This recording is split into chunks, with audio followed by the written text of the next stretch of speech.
सम्राट अकबर के विशाल साम्राज्य में न्याय की प्रतिष्ठा सर्वोपरि थी। लेकिन जहां न्याय का शासन होता है, वही लालच और धोखेबाजी भी अपनी जड़ें जमाने की कोशिश करते हैं। ऐसी ही एक कहानी आगरा के बाहरी गांव से शुरू होती है, जहां एक ईमानदार किसान को एक धूर्त साहूकार के चंगुल से निकालने के लिए बीरबल को अपनी सबसे तीक्ष्ण बुद्धि का प्रयोग करना पड़ा। मेवाराम एक साधारण किसान था। वो अपनी पत्नी और 2 छोटी बेटियों के साथ रहता था।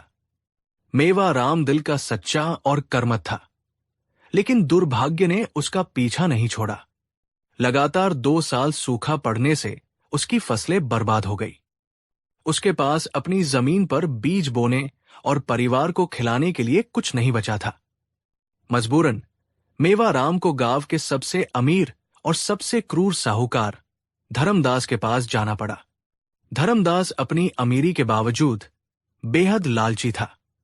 उसका नियम था, किसी को मदद दो, लेकिन बदले में उसकी आत्मा तक निचोड़ लो। धर्मदास अपनी गद्दी पर बैठा था। उसके चेहरे पर मक्कारी भरी मुस्कान थी। नमस्ते साहूकार जी, मुझे कुछ पैसे चाहिए, बस 100 सोने के सिक्के, ताकि मैं अगली फसल बो सकूं। वादा करता हूं, फसल आते ही मैं ब्याज समेत आपका सारा कर्ज चुका दूंगा। धर्मदास ने मेवाराम को ऊपर से नीचे तक देखा। वो जानता था कि मेवाराम की जमीन गांव में सबसे उपजाऊ थी और वो उसकी जमीन पर कब्जा करना चाहता था। 100 सिक्के? धर्मदास हंसा। मेवाराम, तुम्हें लगता है कि मैं इतनी कम रकम पर तुम्हें यूं ही छोड़ दूंगा? मैं तुम्हें पैसे दूंगा, लेकिन मेरी 3 शर्तें हैं और तुम्हें उन्हें कागज पर लिखना होगा। मेवाराम की मजबूरी ने उसे अंधा कर दिया था। उसने तुरंत सहमति दे दी। धर्मदास की शर्तें: 1. कर्ज की अवधि मेवाराम को ठीक 1 साल के भीतर सारा कर्ज उच्च ब्याज समेत चुकाना होगा। 2. गिरवी अगर मेवाराम कर्ज चुकाने में विफल रहा तो उसकी सारी जमीन और घर धर्मदास का हो जाएगा। 3. अजीबोगरीब शर्त धर्मदास ने एक और अजीब शर्त जोड़ी। उसने कागज पर लिखा, कर्ज लेते समय मेवाराम एक मुट्ठी भर खुशी और एक मुट्ठी भर गम भी मेरे पास गिरवी रखेगा। मेवाराम ने पहली 2 शर्तें सुनी और घबराया। तीसरी शर्त सुनकर उसे लगा कि साहूकार मजाक कर रहा है। साहूकार जी, ये खुशी और गम क्या है? मैं आपको भौतिक चीजें दे सकता हूं, लेकिन भावनाएं कैसे गिरवी रख सकता हूं? धर्मदास जोर से हंसा। ये मेरी इच्छा है। अगर तुम इस शर्त को नहीं मानोगे तो मैं तुम्हें पैसे नहीं दूंगा। अगर तुम कर्ज चुकाने में असफल रहे और मैं तुम्हें अदालत में घसीटूं, तो मुझे तुम्हारी जमीन और घर के साथ साथ तुम्हारी गिरवी रखी हुई खुशी और गम भी चाहिए। याद रखना, ये शर्त सबसे महत्वपूर्ण है। मेवाराम को लगा कि ये केवल एक मजाकिया मुहावरा है, जिसका कोई कानूनी अर्थ नहीं है। भूख और गरीबी की मार से परेशान मेवाराम ने लालच भरे उस समझौते पर हस्ताक्षर कर दिए। उसने 100 सिक्के लिए और अपने घर लौट आया, ये सोचते हुए कि 1 साल बाद वो जरूर सफल होगा। 1 साल गुजर गया। मेवाराम ने उस साल बहुत मेहनत की। फसल भी अच्छी हुई, लेकिन अनपेक्षित रूप से बाजार में अनाज की कीमतें गिर गई। उसने जीतोड़ कोशिश की, लेकिन धर्मदास के अत्यधिक ब्याज के कारण वो केवल कर्ज का आधा हिस्सा ही चुका पाया। मेवाराम घबरा गया। वो धर्मदास के पास गया और हाथ जोड़कर और अधिक समय मांगा। साहूकार जी, मुझे 6 महीने और दे दो। मैं जानता हूं कि मैं आपकी सारी रकम चुका दूंगा। धर्मदास ने अब वो मौका देखा जिसका वो सालों से इंतजार कर रहा था। नहीं मेवाराम, साहूकार ने ठंडी आवाज में कहा, समय समाप्त हो गया है। कागज पर हस्ताक्षर है। तुम्हारी सारी जमीन और तुम्हारा घर अब मेरा है। मेवाराम रो पड़ा। उसकी पत्नी और बच्चे अब बेघर होने वाले थे। उसने धर्मदास के पैरों पर गिरकर दया की भीख मांगी, लेकिन धर्मदास नहीं पिघला। चलो अब आगरा के शाही दरबार चलते हैं। धर्मदास ने कहा, सम्राट अकबर न्याय करेंगे। तुम कर्ज नहीं चुका पाए, इसलिए जमीन मेरी हुई। जब वे दरबार पहुंचे तो धर्मदास ने सारी बात बताई। उसने कागजात पेश किए और दावा किया कि मेवा राम कर्ज नहीं चुका पाया है। जहां पनाह, धर्मदास ने कहा, मेवा राम ने अपनी शर्तों का पालन नहीं किया। अब उसकी जमीन मेरी है। कागजात देखिए। अकबर ने कागजात देखे। कानूनी रूप से धर्मदास सही था। मेवा राम, तुमने खुद इस पर हस्ताक्षर किए हैं। मैं कानून के खिलाफ नहीं जा सकता।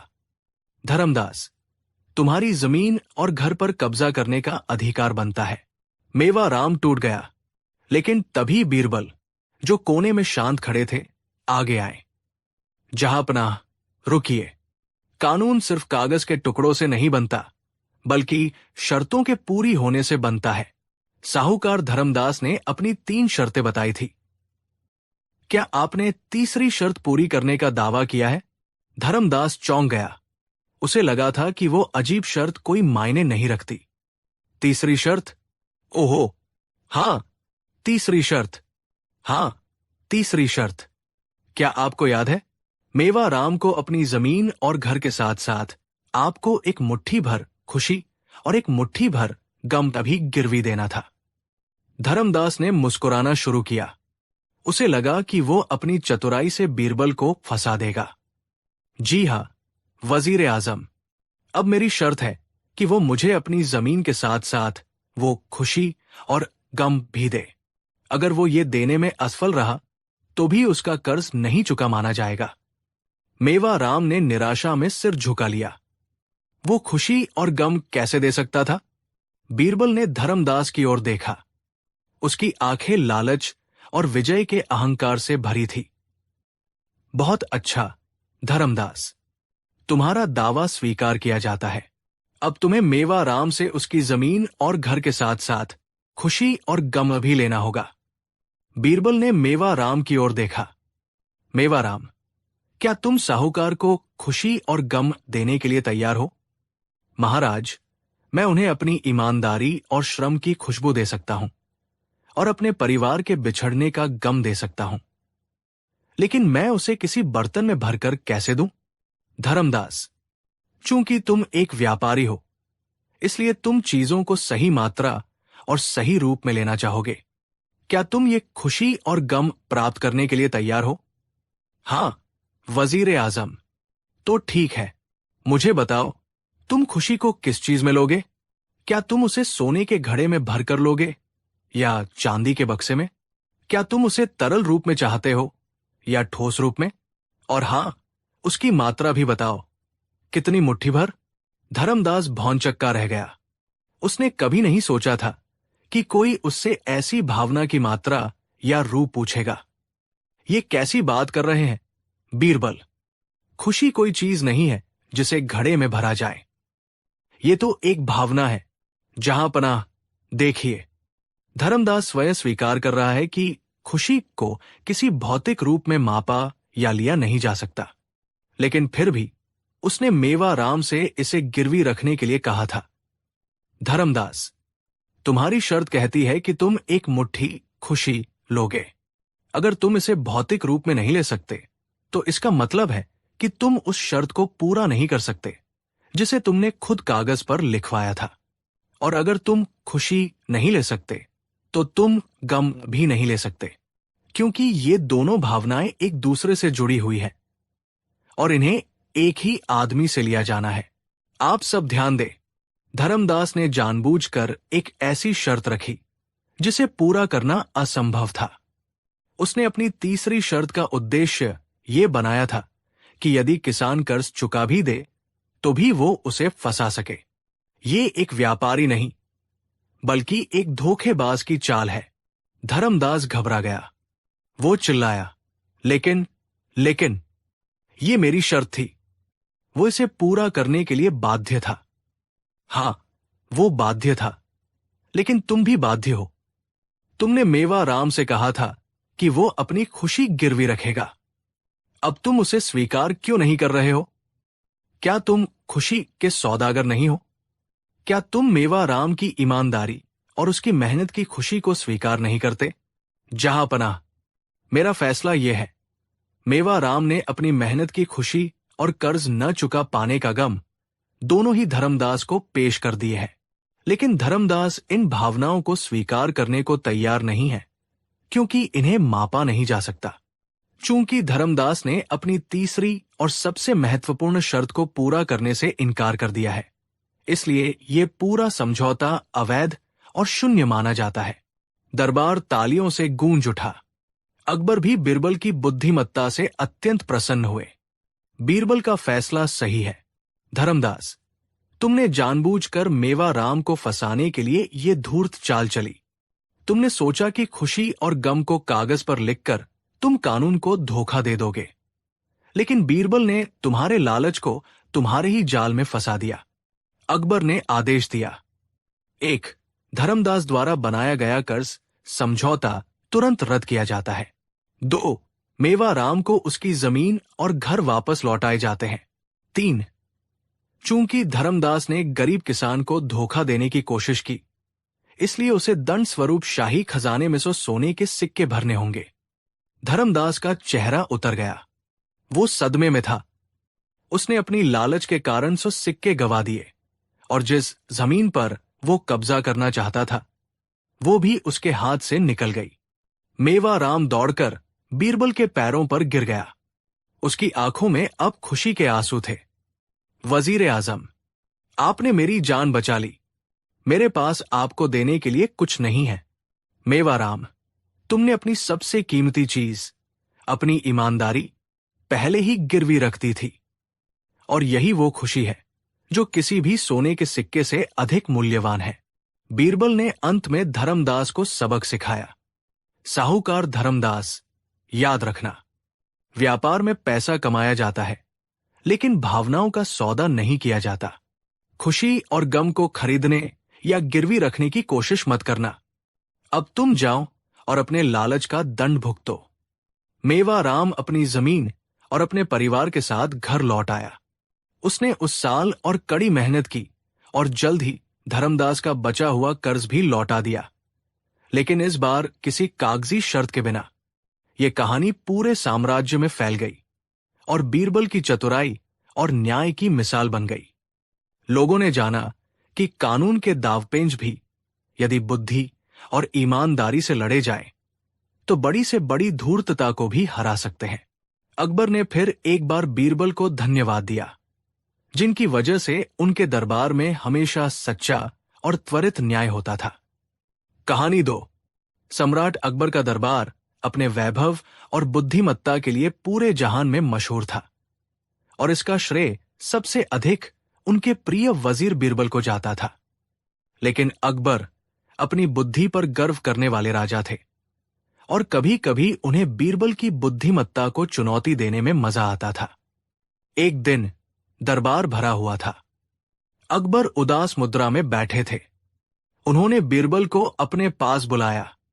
बीरबल, अकबर ने कहा, तुम हमेशा दावा करते हो कि तुम असंभव को भी संभव कर सकते हो। मैं तुम्हारी बुद्धिमत्ता की परीक्षा लेना चाहता हूं। यदि तुमने मेरी ये 3 शर्तें पूरी कर दी, तो मैं मानूंगा कि तुम सचमुच दुनिया के सबसे बुद्धिमान व्यक्ति हो। लेकिन अगर तुम असफल हुए, तो तुम्हें दरबार छोड़कर जाना होगा। दरबारी उत्साहित हो गए। बीरबल के विरोधी, जैसे मुल्ला दो प्याजा, दबी हुई हंसी हंस रहे थे। उन्हें लगा कि ये बीरबल के पतन का समय है। बीरबल ने शांत और विनम्रता से सिर झुकाया। जहांपनाह, मैं आपकी हर शर्त को पूरा करने का प्रयास करूंगा। कृपया आज्ञा दें। अकबर ने एक एक करके अपनी 3 शर्तें रखी। मेरी पहली शर्त यह है, बीरबल, अकबर ने घोषणा की, कि तुम्हें मेरे लिए एक मुट्ठी हवा लानी होगी, जिसे तुम वास्तव में भौतिक रूप से अपनी मुट्ठी में कैद कर सको, और वो मुट्ठी बंद होने पर भी उस हवा को वहां से बाहर नहीं निकलना चाहिए। पूरा दरबार चौंक गया। हवा को मुट्ठी में कैद करना असंभव था। जैसे ही मुट्ठी बंद होती, हवा उसमें रहती नहीं, बल्कि उसमें से गुजर जाती थी। ये शर्त सचमुच पहली नजर में ही असंभव लग रही थी। बीरबल ने अकबर की पहली शर्त को स्वीकार कर लिया। उन्होंने सोचने के लिए 1 सप्ताह का समय मांगा, और अकबर ने उन्हें खुशी खुशी समय दे दिया। बीरबल तुरंत उस समस्या के समाधान में जुट गए। उन्हें पता था कि हवा, गैस को किसी भी तरह से हाथ से नहीं पकड़ा जा सकता। इसलिए उन्हें हवा के किसी ऐसे रूप को प्रस्तुत करना था जो मुट्ठी में कैद हो सके, लेकिन फिर भी हवा ही रहे। 7वें दिन बीरबल दरबार में हाजिर हुए। उनके हाथ में कोई पिंजरा या बोरी नहीं थी, बल्कि एक सामान्य हवा से भरा हुआ फूला हुआ गुब्बारा था। अकबर उत्सुक थे। क्या लाए हो बीरबल? क्या ये मुट्ठी भर हवा है? हाँ जहांपनाह, बीरबल मुस्कुराए। ये हवा ही है जिसे मैंने आपकी शर्त के अनुसार कैद कर लिया है। लेकिन ये तो गुब्बारा है। अकबर ने कहा, तुमने हवा को नहीं बल्कि गुब्बारे के रबर को कैद किया है। बीरबल ने विनम्रता से जवाब दिया, जहांपनाह, गुब्बारा सिर्फ एक माध्यम है। इसके अंदर क्या है? क्या ये हवा नहीं है? आपने कहा था कि मैं एक मुट्ठी हवा लाऊं जिसे मैं कैद कर सकूं। अब देखिए। बीरबल ने गुब्बारे को अपनी मुट्ठी में दबाया, लेकिन गुब्बारा इतना बड़ा था कि मुट्ठी में पूरी तरह से बंद नहीं हो सकता था। यह गुब्बारा बहुत बड़ा है बीरबल, अकबर ने कहा। माफ करे जहांपनाह। बीरबल ने तुरंत गुब्बारे को थोड़ा फुलाकर और छोटा किया। अब देखिए। बीरबल ने गुब्बारे को अपनी मुट्ठी में कसकर दबाया। गुब्बारा मुट्ठी के आकार में संकुचित हो गया। अब मेरी मुट्ठी पूरी तरह बंद है, बीरबल ने घोषणा की। और इसके अंदर क्या है? शुद्ध हवा। यह हवा मुट्ठी से बाहर नहीं निकल रही है, क्योंकि वो रबर की दीवारों द्वारा कैद है। बीरबल ने आगे कहा, यदि आप गुब्बारे को हटा दें तो हवा तुरंत भाग जाएगी, क्योंकि हवा का स्वभाव ही मुक्त रहना है। मैंने सिर्फ एक ऐसा माध्यम चुना है जिसने हवा को मुट्ठी के भीतर और मुट्ठी के नियंत्रण में रखा है। यदि कोई हवा को भौतिक रूप से कैद कर सकता है तो उसे किसी बाहरी आवरण की आवश्यकता होगी। और ये गुब्बारा जो हवा को मुट्ठी में कैद कर रहा है, आपकी शर्त को पूरी तरह से पूरा करता है। बीरबल के तर्क की गहराई से दरबारियों को आश्चर्य हुआ। बीरबल ने एक बार फिर असंभव को तर्क की कसौटी पर संभव सिद्ध कर दिया। अकबर हंस पड़े। बहुत खूब बीरबल, तुमने अपनी बुद्धिमत्ता से मेरी शर्त को हास्य में बदल दिया। अब मेरी दूसरी शर्त सुनो। मेरी दूसरी शर्त, अकबर ने कहा, यह है कि तुम्हें मेरे लिए स्वर्ग से बना हुआ भोजन लाना होगा। वो भोजन ऐसा होना चाहिए जो न तो धरती पर उगाया गया हो और न ही धरती पर मौजूद किसी चीज से बनाया गया हो। वो पूरी तरह से दिव्य और स्वर्गीय होना चाहिए। ये शर्त पहली वाली से भी ज्यादा मुश्किल थी। भला कोई स्वर्ग से भोजन कैसे ला सकता है? मुल्ला दोप्याजा ने फुसफुसाते हुए कहा। अब आया ऊंट पहाड़ के नीचे। स्वर्ग का भोजन? अब कहा जाएगा, ये मूर्ख बीरबल। बीरबल ने विनम्रता से ये शर्त भी स्वीकार कर ली। उन्होंने फिर से 7 दिन का समय मांगा। बीरबल ने दूसरी शर्त के लिए कोई बड़ा जुलूस या प्रदर्शन नहीं किया। इसके बजाय उन्होंने शाही रसोई के प्रमुख को गुप्त रूप से एक काम सौंपा और खुद शांत होकर बैठ गए। 7वें दिन बीरबल दरबार में आए। उनके हाथ में एक बड़ा सुंदर चांदी का थाल था, जिस पर एक मखमली कपड़ा ढका हुआ था। बीरबल ने थाल अकबर के सामने रखा। जहांपनाह, ये लीजिए आपका स्वर्गीय भोजन। अकबर ने उत्सुकता से कपड़ा हटाया। थाल में कुछ भी दिखाई नहीं दिया। वो पूरी तरह खाली था। अकबर ने भौहें चढ़ाई। बीरबल, ये क्या मजाक है? तुमने मेरे लिए एक खाली थाल पेश किया है। क्या तुम मुझे भूखा मारना चाहते हो? नहीं जहांपनाह, बीरबल ने गंभीर स्वर में कहा, यह स्वर्गीय भोजन है। ये वो भोजन है जिसकी मांग आपने की थी। लेकिन मुझे इसमें कुछ दिखाई नहीं दे रहा है। यही तो इसका रहस्य है, बीरबल ने समझाया। आपने कहा था कि भोजन ऐसा होना चाहिए जो न तो धरती पर उगाया गया हो और न ही धरती की किसी चीज से बना हो। जहांपनाह, धरती पर जो भी मौजूद है, अनाज, फल, मसाले, दूध, वो सब इस धरती की मिट्टी से आया है। बीरबल ने आगे कहा, एकमात्र चीज जो धरती पर मौजूद नहीं है वो है ताजी हवा। ये हवा पृथ्वी के वायुमंडल से ऊपर, अनंत अंतरिक्ष और संभवतः स्वर्ग से आती है। ये हवा न तो उगाई जाती है और न ही पकाई जाती है। ये हवा एकदम शुद्ध और दिव्य है। और ये खाली थाल? अकबर ने पूछा। जहां पनाह, ये थाल हवा से भरा है।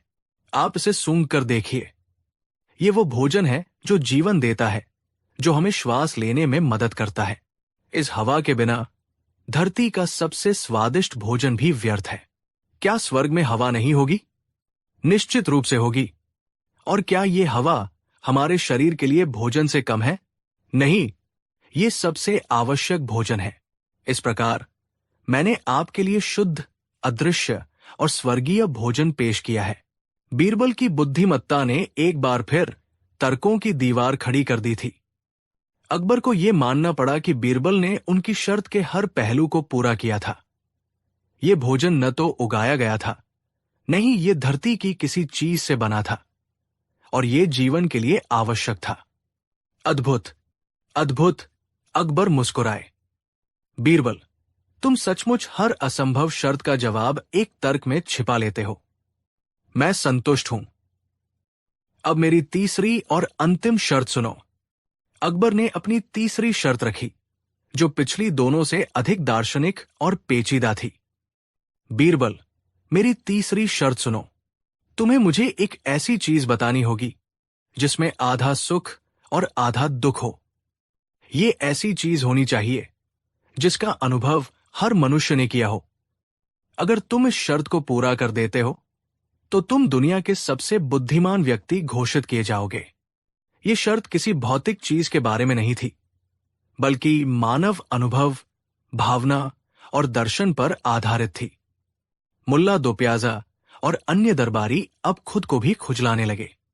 आधी खुशी और आधा गम जो हर इंसान को हो, ये क्या हो सकता है? बीरबल ने कुछ देर सोचा। उन्हें पता था कि इस सवाल का जवाब देने के लिए किसी लंबी तैयारी की जरूरत नहीं है, बल्कि उन्हें बस मानव जीवन के सबसे गहरे सच को पहचानना था। जहां पनाह, बीरबल ने तुरंत जवाब दिया। मुझे इस शर्त को पूरा करने के लिए 1 सप्ताह नहीं, बल्कि बस 1 दिन चाहिए। बीरबल अगले दिन दरबार में हाजिर हुए। उनके चेहरे पर एक ऐसी मुस्कान थी जो सुख और दुख दोनों का मिश्रण थी। अगले दिन बीरबल ने एक आदमी को दरबार में पेश किया। ये आदमी गांव का एक साधारण और मजदूर था, जिसकी पीठ पर एक भारी बोरा था। बीरबल जहांपनाह, मैंने आपकी शर्त पूरी कर दी है। इस चीज में आधा सुख और आधा दुख दोनों समाये हुए हैं, और इसका अनुभव हर इंसान करता है। अकबर, ये मजदूर या ये बोरा? मुझे कुछ समझ नहीं आ रहा है। बीरबल, बीरबल न तो मजदूर और न ही बोरा। जहांपनाह, ये है जवान बेटा। दरबार में एक बार फिर सन्नाटा छा गया। बीरबल ने इस जवाब को विस्तार से समझाया। जहांपनाह, जब किसी पिता के घर जवान बेटा जन्म लेता है तो पिता को अपार सुख की अनुभूति होती है। वो पीढ़ी आगे बढ़ाने वाला, नाम रोशन करने वाला और बुढ़ापे का सहारा होता है। ये आधा सुख है। बीरबल रुके और फिर उन्होंने अपनी आवाज में थोड़ा दुख का भाव भरा। लेकिन उसी जवान बेटे के साथ आधा दुख भी जुड़ा होता है। जब तक वो बेटा जवान होता है, माता पिता को उसकी हर जरूरत, उसकी शिक्षा, उसकी शादी, उसके करियर और उसके पूरे जीवन की चिंता सताती रहती है। पिता अपने बेटे के लिए जीवन भर त्याग करता है, उसे पालने के लिए खुद कष्ट सहता है। उसका भविष्य कैसा होगा, ये सोचकर पिता हमेशा चिंतित रहता है। बीरबल ने अपनी बात पूरी की। तो जहांपनाह, जब तक बेटा जवान रहता है, वो पिता के लिए सुख और दुख का एक अनंत मिश्रण होता है। उसकी सफलता सुख है, उसकी समस्याएं दुख है। ये ऐसी चीज है जिसका अनुभव अमीर गरीब, राजा रंक, हर इंसान करता है। अकबर मंत्रमुग्ध हो गए। उन्होंने अपने जीवन पर विचार किया, अपनी संतानों के बारे में सोचा, और उन्हें महसूस हुआ कि बीरबल का जवाब कितना सत्य और गहरा था। बीरबल, ये जवाब सिर्फ बुद्धिमत्ता नहीं, ये जीवन का सार है। तुम्हारे पास हर तर्क का जवाब है, हर असंभव शर्त का तोड़ है। अकबर ने तुरंत मुल्ला दो प्याजा और अन्य दरबारियों को निर्देश दिया कि वे अब बीरबल की आलोचना बंद करें, क्योंकि उनकी बुद्धिमत्ता की कोई सीमा नहीं है। अकबर ने बीरबल को ढेर सारा सोना, हीरे और सम्मान दिया और उन्हें घोषणा की कि बीरबल केवल वजीर नहीं, बल्कि उनके साम्राज्य का सबसे अमूल्य रत्न है। इस प्रकार बीरबल ने अपनी बुद्धि, तर्क और मानव मनोविज्ञान की गहरी समझ से बादशाह अकबर की 3 असंभव शर्तों को पूरा किया और साबित कर दिया कि कोई भी समस्या तब तक असंभव नहीं है जब तक उसे हल करने के लिए सही दृष्टिकोण न अपनाया जाए। कहानी 3। मुगल सल्तनत की राजधानी आगरा में दीवान खास की भव्यता और वैभव को दर्शाती सुनहरी धूप संगमरमर के फर्श पर नाच रही थी। बादशाह अकबर अपने नवरत्नों से घिरे गहरे चिंतन में डूबे थे। आज का दिन सामान्य राजकाज और गंभीर मसलों पर चर्चा के बजाय हास्य और बुद्धि की परीक्षा के लिए निर्धारित था। अकबर अक्सर बीरबल को चुनौती देने का कोई मौका नहीं छोड़ते थे और बीरबल भी हर बार अपनी चतुराई से बादशाह को अचंभित कर देते थे। दरबार में आजकल एक नए महत्वाकांक्षी दरबारी की तूती बोल रही थी, जिसका नाम कासिम खान था। कासिम खान खुद को बीरबल से कम नहीं समझता था और उसकी महत्वाकांक्षा बीरबल की कुर्सी तक पहुंचना थी। वो हर अवसर पर बीरबल को नीचा दिखाने की फिराक में रहता था और आज उसे एक मौका मिल ही गया। अकबर ने एक लंबी जम्हाई ली और अपने दरबारी कासिम खान की ओर देखा। कासिम खान, मैंने सुना है तुम आजकल ज्योतिष और जीव विज्ञान दोनों में गहरी रुचि ले रहे हो। क्या तुम बता सकते हो कि दुनिया में सबसे आसान और सबसे मुश्किल सवाल क्या है? कासिम खान ने तुरंत कहा, जहांपनाह, सबसे आसान सवाल है आप कौन हैं, और सबसे मुश्किल सवाल वो केवल बीरबल ही बता सकते हैं। उसने तिरछी निगाहों से बीरबल को देखा। बीरबल हमेशा की तरह शांत और मुस्कुराते हुए बादशाह की दाईं ओर बैठे थे। अकबर ने मेज पर पड़ी एक रेशमी रुमाल को उठाया और उससे खेलने लगे। ठीक है, मैं आज तुम्हें एक ऐसा सवाल देता हूं, कासिम, जिसे हल करने में शायद तुम्हारी ज्योतिषीय विद्या काम न आए। और ये ऐसा सवाल है जो केवल बुद्धि और हाजिर जवाबी से ही सुलझाया जा सकता है। अकबर ने अपने सेवकों को संकेत किया। सेवक एक छोटे से टोकरे में ढके हुए एक जानवर को लेकर आए। जैसे ही टोकरे का पर्दा हटा, दरबार में मंद हंसी फैल गई। टोकरे में एक बहुत छोटा, नया जन्मा, सफेद रंग का गधे का बच्चा, बछेड़ा था। ये इतना छोटा था कि शायद कल रात ही पैदा हुआ होगा। अकबर ने एक गंभीर मुद्रा धारण कर ली, जबकि उनकी आंखों में शैतानी चमक थी। बीरबल, तुम हमेशा असंभव को संभव बनाते हो। तुम्हारी बुद्धिमत्ता की कस्में खाई जाती है। मैं तुम्हें ये चुनौती देता हूं। ये बछेड़ा कल रात मेरे शाही अस्तबल के बाहर मिला है। ये भटक गया था, पर इसका कोई मालिक नहीं मिला। तुम्हें यह पता लगाना है कि अकबर ने रुककर नाटक किया ताकि पूरी अदालत में सन्नाटा छा जाए। इस गधे के बच्चे का असली बाप कौन है? पूरे दरबार में हंसी की लहर दौड़ गई, लेकिन बीरबल को छोड़कर गधे के बाप का पता लगाना यह न सिर्फ असंभव था, बल्कि अपमानजनक भी था। कौन सा राजा अपने मंत्री को यह तुच्छ कार्य सौंपता? कासिम खान अपनी हंसी नहीं रोक पाया। माफ करना जहांपनाह, लगता है बीरबल की बुद्धि अब केवल गधों के रिश्ते खोजने तक ही सीमित रह जाएगी। बीरबल ने कासिम खान की ओर देखा और मुस्कुराकर बादशाह से कहा, जहांपनाह, यह सवाल मुश्किल नहीं है, बल्कि ये एक शाही सवाल है, क्योंकि इसका संबंध जीव विज्ञान, भूगोल और शाही सम्मान तीनों से है।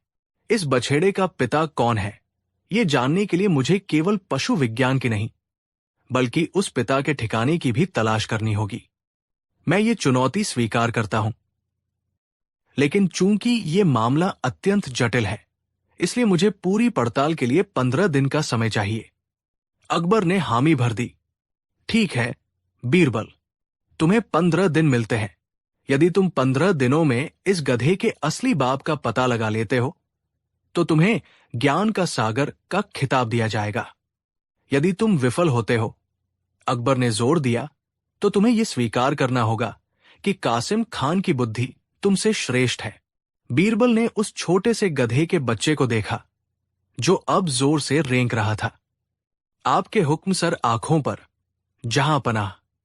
मैं जल्द ही उत्तर लेकर हाजिर होऊंगा। बीरबल ने वो बछेड़ा लिया और उसे अपने घर ले आए। उनके घर के सभी सेवक, यहां तक कि उनकी पत्नी भी इस अजीबोगरीब जिम्मेदारी पर हैरान थे। बीरबल ने बछेड़े की देखभाल के लिए एक विशेष सेवक नियुक्त किया, जिसे निर्देश दिया गया कि वो उसे सिर्फ सबसे अच्छी घास और दूध पिलाए। बीरबल ने अगले कुछ दिन दरबार में बिताने के बजाय एक गुप्त अभियान शुरू कर दिया। बीरबल ने पहले 3 दिन आगरा के मुख्य बाजार, अस्तबलों और चारागाहों में बिताए। उन्होंने कोई साधारण पूछताछ नहीं की। उन्होंने 2 बेहद नाटकीय और मजेदार काम किए। पहला काम, बीरबल ने शहर के सभी गधों के लिए एक शाही भोज का आयोजन करवाया। उन्होंने ऐलान करवाया कि बादशाह अकबर के विशेष आदेश पर सभी गधों को उनकी मेहनत और वफादारी के लिए शाही दावत दी जाएगी। ये खबर सुनकर पूरा शहर हैरान रह गया। गधे एक एक करके शहर के किनारे एकत्र किए गए। बीरबल ने उन्हें सबसे उत्तम चारा, पानी और जौ खिलाया। इस दौरान बीरबल स्वयं एक ऊंचे टीले पर खड़े रहे और हाथ में एक लंबी चांदी की छड़ी पकड़े रहे। कासिम खान ने जब यह सुना तो वो दरबार में जाकर हंसने लगा। जहां पनाह, बीरबल गधों का सर्वेक्षण कर रहे हैं।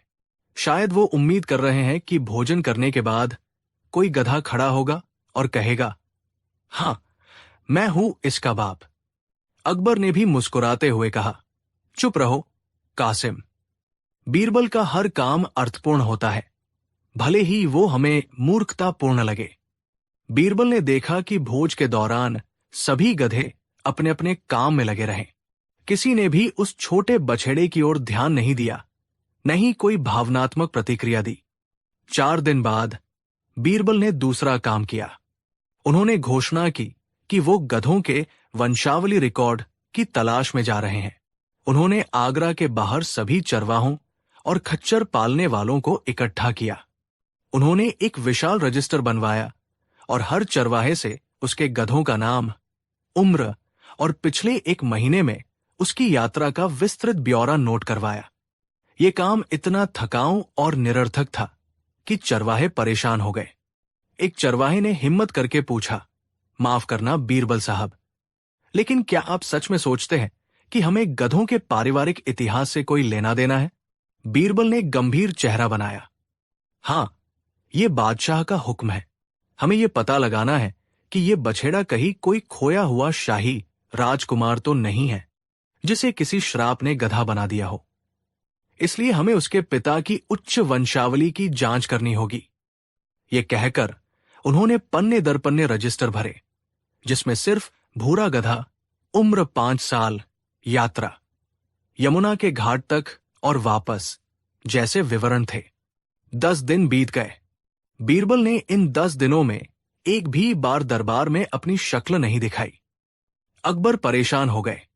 क्या बीरबल सच में इतनी मुश्किल चुनौती से हार मान गए थे, या वो सच में किसी जंगली गधे के बाप की तलाश में रेगिस्तान में भटक रहे थे? 15वें दिन से सिर्फ 1 दिन पहले कासिम खान खुशी से फूला नहीं समा रहा था। उसने अकबर से कहा, जहां पनाह, बीरबल विफल हो गए। उन्होंने अपनी हार मान ली है, तभी वो दरबार में नहीं आए। गधे का बाप खोजना इंसान के बस की बात नहीं है। ये सिर्फ बीरबल की बुद्धिमत्ता का ढोंग था। अकबर ने अपनी दाढ़ी सहलाते हुए कहा, इतनी जल्दी निष्कर्ष पर मत पहुंचो कासिम। मुझे बीरबल पर पूरा भरोसा है। उसी शाम बीरबल वापस लौटे। वो थके हुए दिख रहे थे। उनके कपड़े धूल भरे थे, मानो वो लंबी यात्रा से लौटे हों। उन्होंने दरबार में प्रवेश किया और सीधे अकबर के पैरों में गिर पड़े। जहां पनाह, मुझे क्षमा करें। मैं आपकी सेवा में हाजिर नहीं हो पाया क्योंकि मैं एक बहुत ही गुप्त और खतरनाक मिशन पर था। मुझे अब इस बछेड़े के पिता का पता चल गया है। पूरा दरबार थम गया। कासिम खान हक्का बक्का रह गया। पता चल गया? अकबर ने पूछा। तो बताओ बीरबल, कौन है इस शाही बछड़े का बाप? क्या वो कोई महान युद्ध का घोड़ा था जिसे श्राप मिला था, या कोई जादुई खच्चर? बीरबल ने कहा, हुजूर, न वो कोई घोड़ा था और न ही कोई जादुई खच्चर। वो एक अत्यंत साधारण और सामान्य प्राणी है। बीरबल ने गहरी सांस ली। जहांपनाह, मैंने 10 दिन तक पूरा साम्राज्य छान मारा। मैंने सभी गधों के भोज कराए, सभी चरवाहों से पूछताछ की, लेकिन मैं सफल नहीं हो सका। कोई भी गधा उस बछेड़े को देखकर भावनात्मक रूप से प्रतिक्रिया नहीं दे रहा था। फिर मुझे समझ आया कि मैंने एक महत्वपूर्ण बात पर ध्यान नहीं दिया। क्या? अकबर ने पूछा। मैंने ये पता लगाना चाहा कि गधे का पिता कौन है, लेकिन मैं ये भूल गया कि गधे का पिता कहाँ है। मैंने अपने ज्योतिषियों और ज्ञानियों से सलाह ली और उन्होंने मुझे एक अद्भुत उपाय बताया। बीरबल ने नाटकीय अंदाज में पूरे दरबार को स्कैन किया। जहांपनाह, गधे का बाप कोई साधारण गधा नहीं है। वो एक ऐसा प्राणी है जिसे लोग अक्सर मूर्ख समझते हैं, लेकिन वो चुपचाप अपना काम करता रहता है, रात दिन बोझ उठाता रहता है और कभी शिकायत नहीं करता। और ऐसी महान आत्माओं के बारे में पता लगाने के लिए हमें अलौकिक शक्तियों की मदद लेनी होगी। ये सुनकर कासिम खान एक बार फिर हंसने लगा। अलौकिक शक्तियां? बीरबल, तुम अब सिर्फ बहाने बना रहे हो। बीरबल ने कासिम खान की अनदेखी की। हुजूर, मुझे आज्ञा दे कि मैं उस बछेड़े के पिता से आपकी भेंट कराऊं। अकबर ने उत्सुकता से कहा। हां, अवश्य। कहाँ है वो महान आत्मा? वो अभी शाही अस्तबल में है, जहां उस बछेड़े को जन्म मिला था। पर उसे लाने के लिए एक विशेष सम्मान की आवश्यकता होगी। चूंकि वो महान आत्मा इतनी बोझ सहने वाली है, इसलिए उसे सम्मानपूर्वक दरबार में नहीं लाया जा सकता। आपको खुद वहां चलना होगा जहां वो स्थित है। अकबर इस पूरे नाटक से बेहद खुश थे। उन्होंने तुरंत पूरे दरबार को शाही अस्तबल चलने का आदेश दिया। शाही जुलूस अस्तबल की ओर बढ़ा। बीरबल सबसे आगे थे। उनके पीछे बादशाह अकबर और उनके पीछे गर्व से भरा हुआ कासिम खान और अन्य दरबारी। कासिम खान पूरी तरह आश्वस्त था कि बीरबल अब किसी बूढ़े, बीमार गधे को दिखाकर कोई मनगढ़ंत कहानी सुनाएंगे। जब वे अस्तबल पहुंचे तो बीरबल ने उन्हें एक बड़े, खाली कोने की ओर निर्देशित किया। कोने में एक छोटा सा बछेड़ा खड़ा था, जिसे अब भी रेंकने की आदत थी। बीरबल ने उस बछेड़े के पास हाथ जोड़ा और फिर बादशाह की ओर मुड़े। जहांपनाह, मैं आपको उस महान आत्मा के पास ले जाने से पहले एक कहानी सुनाना चाहता हूं। यह कहानी मेरे शोध से जुड़ी है। मैंने जब भी किसी चरवाहे से पूछा कि इस बछेड़े का बाप कौन हो सकता है, तो उन्होंने हमेशा एक ही जवाब दिया, ये तो जंगल का होगा या राह भटक गया होगा। ये तो किसी का नहीं है। बीरबल ने रुककर गंभीर निगाहों से अकबर को देखा। मैंने तब समझा कि गधे की वंशावली इंसानों की वंशावली से अलग होती है। गधे का कोई निश्चित ठिकाना नहीं होता। उसका पिता वो होता है जो उसे स्वीकार करे, जो उसे अपना माने। कासिम खान ने बीच में टोकते हुए कहा, यह क्या बकवास है बीरबल? तुम फालतू की बातें करके समय बर्बाद कर रहे हो। बस नाम बताओ। बीरबल ने कासिम खान की ओर घूरा, मानो उन्होंने एक छोटा कीड़ा देख लिया हो। कासिम खान, इतना अधीर मत बनो। मैं बता रहा हूं। इस बछेड़े का बाप अस्तबल में ही है, लेकिन वो अभी यहां से कहीं दूर है। बीरबल ने अपने एक सेवक को बुलाया, जिसे उन्होंने निर्देश दिया था कि वो बछेड़े के जन्म से जुड़ी सभी घटनाओं पर ध्यान दे। सेवक ने बताया, हुजूर, बछेड़ा आधी रात को अस्तबल के बाहर पाया गया था, जहां रात के समय कोई नहीं होता। उसकी मां भी आसपास नहीं थी। बीरबल ने एक रहस्यमय मुद्रा धारण की और सीधे अकबर के सामने खड़े हो गए। जहांपनाह, मैंने 15 दिन पहले ये बछेड़ा आपके शाही दरबार से लिया था। उस समय ये बछेड़ा अकेला था। कोई इसे छूने को तैयार नहीं था। हर दरबारी, यहां तक कि कासिम खान भी इसे एक तुच्छ और नीची चीज मानकर इसकी उपेक्षा कर रहे थे। किसी ने इसकी जिम्मेदारी नहीं ली। लेकिन हुजूर, बीरबल ने अपनी आवाज धीमी की, जब आपने मुझे इस बछेड़े का पिता ढूंढने का शाही फरमान दिया तो आपने अनजाने में एक बहुत बड़ा कार्य कर दिया। बीरबल ने थोड़ा आगे झुककर कहा, एक पिता वो होता है जो किसी संतान को स्वीकार करता है, उसकी जिम्मेदारी लेता है और उसके लिए अपनी प्रतिष्ठा दांव पर लगाता है। बीरबल ने अस्तबल में लगे हुए एक बड़े से दर्पण की ओर इशारा किया, जिसमें बादशाह अकबर का विशाल और शानदार प्रतिबिंब दिखाई दे रहा था। जहां पनाह, पिछले 15 दिनों में इस बेचारे बेसहारा बछेड़े के लिए आपने अपनी प्रतिष्ठा दांव पर लगाई। आपने मुझे पूरे साम्राज्य में खोजबीन के लिए भेजा। आपने अपनी शाही शक्तियों का उपयोग सिर्फ इसलिए किया ताकि ये बछेड़ा अकेला महसूस न करे। बीरबल ने अंतिम पंचलाइन मारी। उनकी आवाज में विजयी हास्य था। जहां पनाह, ये बछेड़ा जब तक बेसहारा था तब तक इसका कोई बाप नहीं था। लेकिन जैसे ही आपने इसकी खोज का जिम्मा लिया और इसे अपने शाही अस्तबल में जगह दी, आपने दुनिया के सामने घोषणा कर दी कि इस गधे का कोई और नहीं बल्कि इस सल्तनत का सबसे जिम्मेदार और दयालु शासक ही इसका पिता है। पूरे अस्तबल में अजीबोगरीब चुप्पी छा गई। अकबर पहले तो हैरान हुए, फिर उनके चेहरे पर धीरे धीरे एक विशाल मुस्कान आ गई। तो बीरबल, अकबर ने हंसते हुए पूछा, तुम कहना चाहते हो कि मैं हिंदुस्तान का शहंशाह इस नन्हे से गधे के बच्चे का बाप हूं? बीरबल ने सम्मानपूर्वक झुककर कहा, जी हुजूर, कम से कम शाही कागजात में तो यही लिखा जाएगा, क्योंकि आपने इसे अपनाया है और इसे खोजने की जिम्मेदारी ली है। एक पिता की इससे बड़ी परिभाषा और क्या हो सकती है? अकबर जोर जोर से हंसने लगे। ये जवाब इतना अप्रत्याशित, इतना अपमानजनक, फिर भी इतना तर्कसंगत और हास्यास्पद था कि किसी को विरोध करने का मौका ही नहीं मिला। बीरबल ने तुरंत कासिम खान की ओर देखा, जो शर्म के मारे पानी पानी हो रहा था। और कासिम खान, बीरबल ने कहा, अब जब इस बछेड़े के पिता बादशाह अकबर खुद हैं, तो मैं आपसे पूछता हूं, क्या आप उनके बेटे को मूर्ख समझते हैं? यदि आप ऐसा समझते हैं तो ये सीधे सीधे बादशाह का अपमान है। कासिम खान ने तुरंत हाथ जोड़ लिए। नहीं, बिल्कुल नहीं बीरबल, ये बछेड़ा अत्यंत भाग्यशाली है। ये तो एक शाही वंशावली का गधा है। अकबर ने अपने पेट पर हाथ रखकर हंसना जारी रखा। उन्होंने बीरबल को उठाया और गले लगा लिया। बीरबल, तुम अद्वितीय हो। तुम मेरे सम्मान को भी दांव पर लगा देते हो, लेकिन तुम्हारी चतुराई के सामने कोई खड़ा नहीं हो सकता। तुमने मुझे सिर्फ एक गधे के बाप का पता नहीं बताया, बल्कि तुमने मुझे ये सिखाया कि जिम्मेदारी लेने से ही व्यक्ति महान बनता है।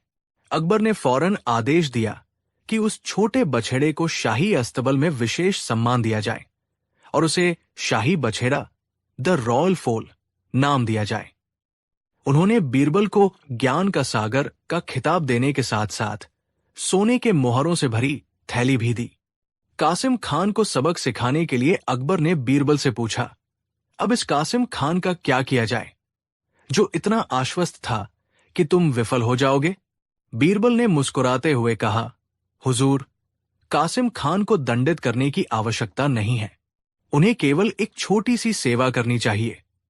कैसी सेवा? चूंकि वो बीरबल की बुद्धिमत्ता को चुनौती दे रहा था, इसलिए उसे बीरबल की पदवी का महत्व समझना होगा। कासिम खान को शाही बछड़े की देखभाल का जिम्मा दिया जाए। वो अगले 1 महीने तक रोज सुबह, दोपहर और शाम इस शाही बछड़े को अपने हाथों से खिलाएगा और शाही वंशावली के गधे का इतिहास लिखकर पूरे दरबार में सुनाएगा। यह सुनकर कासिम खान का चेहरा उतर गया। दरबार में मौजूद सभी दरबारी, यहां तक कि बीरबल के विरोधी भी अपनी हंसी नहीं रोक पाए। कासिम खान, जो खुद को बीरबल से बेहतर समझता था, अब एक गधे की सेवा करने और उसकी प्रशंसा में इतिहास लिखने को मजबूर था। बीरबल ने इस कहानी से एक बार फिर सिद्ध कर दिया कि जीवन के सबसे बड़े और सबसे मुश्किल सवाल अक्सर हास्य और बुद्धिमत्ता से ही हल किए जा सकते हैं। उन्होंने सिद्ध कर दिया कि हाजिर जवाबी वो कला है जहां आप अपने विरोधी को उसी की चाल में फंसाकर स्वयं बादशाह को भी मजाक का पात्र बना सकते हैं और फिर भी सम्मान और पुरस्कार जीत सकते हैं। और इस तरह बादशाह अकबर हिंदुस्तान के सबसे महान शाही बछड़े के पालक बन गए। कहानी 4। रामू आगरा के पास के एक छोटे से गांव में रहने वाला एक साधारण नेक दिल किसान था। उसकी दुनिया सीमित थी, पत्नी, 2 बच्चे और खेत का एक छोटा सा टुकड़ा। रामू मेहनती था, लेकिन उसका भाग्य उतना साथ नहीं देता था। रामू का पड़ोसी था श्यामू। श्यामू भी किसान था, लेकिन उसकी आंखों में हमेशा एक अजीब सी चमक रहती थी, लालच की चमक। श्यामू अमीर था, लेकिन वो हमेशा रामू को तुच्छ समझता था और उसे नीचा दिखाने का कोई मौका नहीं छोड़ता था। एक भयानक सूखा पड़ा। रामू का कुआं पूरी तरह सूख गया। हे भगवान, अब क्या होगा? फसल सूख रही है, बच्चों के लिए पानी नहीं है। रामू के पास केवल एक ही उपाय बचा था, श्यामू का कुआं। श्यामू के पास 2 कुएं थे और उनमें से एक लगभग हमेशा भरा रहता था। अगले दिन सुबह रामू हिम्मत करके श्यामू के घर गया। भाई श्यामू, मैं बड़ी मुश्किल में हूं। मेरा कुआं पूरी तरह सूख गया है। क्या तुम कुछ दिनों के लिए मुझे अपना दूसरा कुआं इस्तेमाल करने दोगे? मैं तुम्हें उसकी कीमत चुका दूंगा। श्यामू की आंखों में एक अजीब सी शरारत दिखी। ये रामू को नीचा दिखाने का मौका था। रामू, तुम जानते हो कि मैं मुफ्त में कुछ नहीं देता। हां, मैं तुम्हें कुआं बेच सकता हूं। बेचना? लेकिन मुझे तो बस कुछ दिनों के लिए पानी चाहिए। हां, बेचना। कुआं मेरा है, पानी तुम्हारा। अगर तुम कुआं ही खरीद लो तो सारी समस्या हल। लेकिन सुनो, मैं तुम्हें सिर्फ कुआं बेचूंगा, उसके अंदर का पानी नहीं। ये कैसी अजीब शर्त थी? रामू ने सोचा, कुआं खरीदकर पानी कैसे नहीं खरीद सकता? मुझे तुम्हारी बात समझ नहीं आई। श्यामू, सीधा सा गणित है। कुएं की दीवारें, पत्थर और जमीन का छेद वो तुम्हारा होगा, लेकिन जो पानी अभी उसमें है वो मेरा है। तुम्हें कुआं खाली करना होगा या मेरे पानी को इस्तेमाल करने के लिए अलग से किराया देना होगा। ये सरासर बेवकूफी थी, लेकिन रामू बेबस था। अपनी फसल और परिवार को बचाने के लिए उसने भारी मन से शर्त मान ली।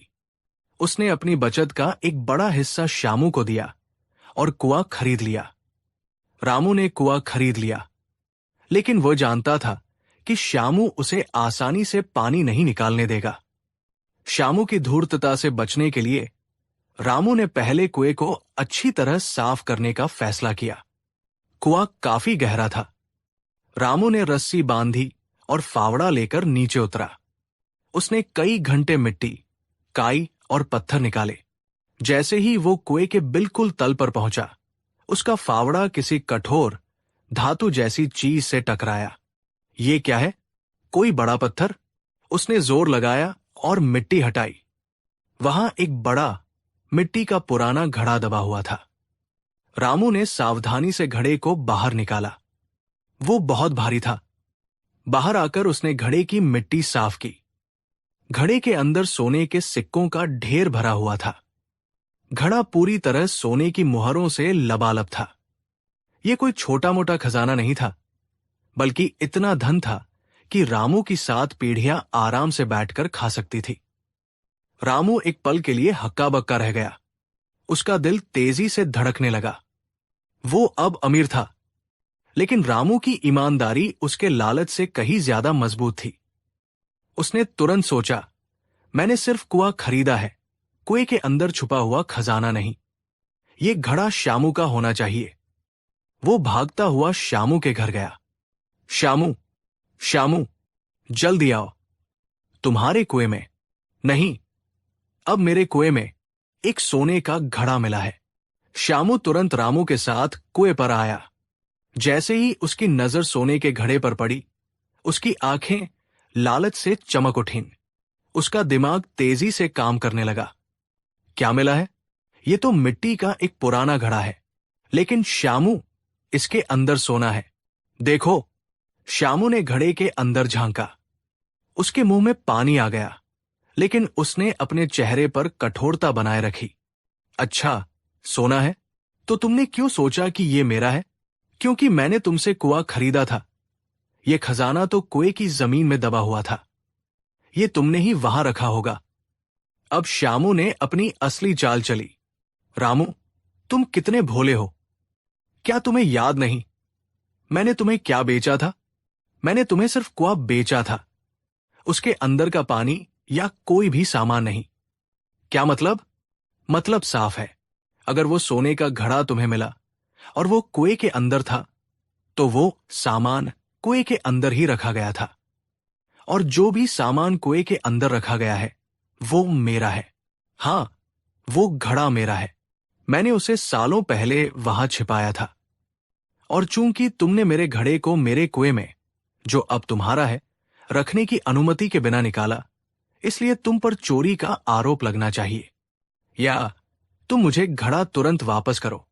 साथ ही तुमने इतने दिनों तक मेरा इतना कीमती सामान अपने कुएं में रखा, अब तुम्हें मुझे किराया भी देना होगा। रामू का दिल टूट गया। वो व्यक्ति जिसे वो ईमानदारी से उसका खजाना लौटाने आया था, अब उस पर चोरी का इल्जाम लगा रहा था और उल्टा उससे किराया वसूलना चाहता था। श्यामू का लालच अब चरम पर पहुंच चुका था। रामू ने बहुत समझाने की कोशिश की, लेकिन श्यामू अपनी बात पर अड़ा रहा। रामू को न्याय के लिए सम्राट अकबर के दरबार में जाना पड़ा। रामू ने रोते हुए सारी कहानी अकबर को सुनाई। कैसे उसने कुआं खरीदा, कैसे श्यामू ने पानी को छोड़कर कुआं बेचने की शर्त रखी, और कैसे सोने का घड़ा मिलने पर श्यामू ने उस पर दावा किया। अकबर ने ध्यान से सुना। ये अजीब मामला है। श्यामू, क्या ये सब सच है? जी जहांपनाह, ये सब सत्य है। मैंने रामू को साफ साफ कहा था कि मैं सिर्फ कुआं बेच रहा हूं, उसके अंदर का कोई भी सामान नहीं। और वो सोने का घड़ा मेरा है। वो मेरा निजी सामान था, जिसे मैंने सुरक्षा के लिए कुएं में छिपाया था। यदि मैंने उसे मिट्टी बेच दी, तो इसका मतलब ये नहीं कि मैंने अपना निजी सामान भी बेच दिया। जहांपनाह, श्यामू की बात में तर्क है। यदि उसने स्पष्ट शर्त रखी थी, तो रामू ने वो शर्त स्वीकार की। अकबर असमंजस में पड़ गए। कानून श्यामू के पक्ष में लगता था, लेकिन अकबर को अंदर से महसूस हो रहा था कि श्यामू की नीयत खराब है। रामू, श्यामू की शर्त स्पष्ट थी। अगर उसने कुएं के अंदर के सामान को अपना बताया, तो वो सामान उसका है। लेकिन जहांपनाह, ये सरासर बेईमानी है। वो सिर्फ मेरा कुआं इस्तेमाल करने का किराया वसूलना चाहता है। उसने इस सोने के घड़े के बारे में कभी नहीं बताया था। अकबर दुविधा में पड़ गए। ये मामला उनकी बुद्धि से परे था। कोई है जो इस अजीबोगरीब न्याय को सुलझा सके? ये मामला तर्क और नियत के बीच फंस गया है। बीरबल, ये मामला केवल तुम ही सुलझा सकते हो। श्यामू का तर्क कानूनी है, लेकिन उसकी नीयत भ्रष्ट है। मुझे श्यामू का लालच तोड़ना है, लेकिन कानून का पालन भी करना है। जरूर जहांपनाह, ये मामला सरल है। मुझे बस रामू और श्यामू से कुछ सवाल पूछने होंगे। बीरबल ने दोनों पक्षों को सुना। उन्होंने श्यामू की आंखों में झांका, जो आत्मविश्वास और लालच से भरी हुई थी। बीरबल समझ गए थे कि श्यामू को उसके अपने जाल में फंसाना होगा। बीरबल ने सबसे पहले श्यामू से बात शुरू की। श्यामू, मैं तुम्हारी ईमानदारी की दाद देता हूं। तुमने साफ साफ बताया कि तुमने सिर्फ कुआं बेचा था, अंदर का सामान नहीं। क्या मैं ये मान लूं कि वो सोने का घड़ा तुम्हारा है? जी हां, वजीर आजम, वो मेरा ही है, मेरा कीमती सामान। रामू ने उसे मेरी अनुमति के बिना बाहर निकाला। बहुत अच्छा, तो वो घड़ा सालों से तुम्हारे पास था और तुमने उसे सुरक्षित रखने के लिए अपने कुएं में दबा रखा था? हां, बिल्कुल। ठीक है। अब रामू, मुझे बताओ, क्या तुमने कुआं खरीदने से पहले श्यामू की शर्तें मान ली थी? जी महाराज, मैंने शर्त मान ली थी। मैंने सोचा भी नहीं था कि कोई अपने कुएं का पानी छोड़कर उसे बेच सकता है। श्यामू, तुम सचमुच एक अद्भुत व्यापारी हो। बीरबल ने थोड़ी देर के लिए रुककर दरबार में देखा। अकबर भी उत्सुकता से देख रहे थे कि बीरबल क्या करने वाले हैं। श्यामू, तुम्हारे हिसाब से अब दो बातें स्पष्ट हैं। पहला, तुमने सिर्फ कुआं बेचा, यानी जमीन का छेद और दीवारें।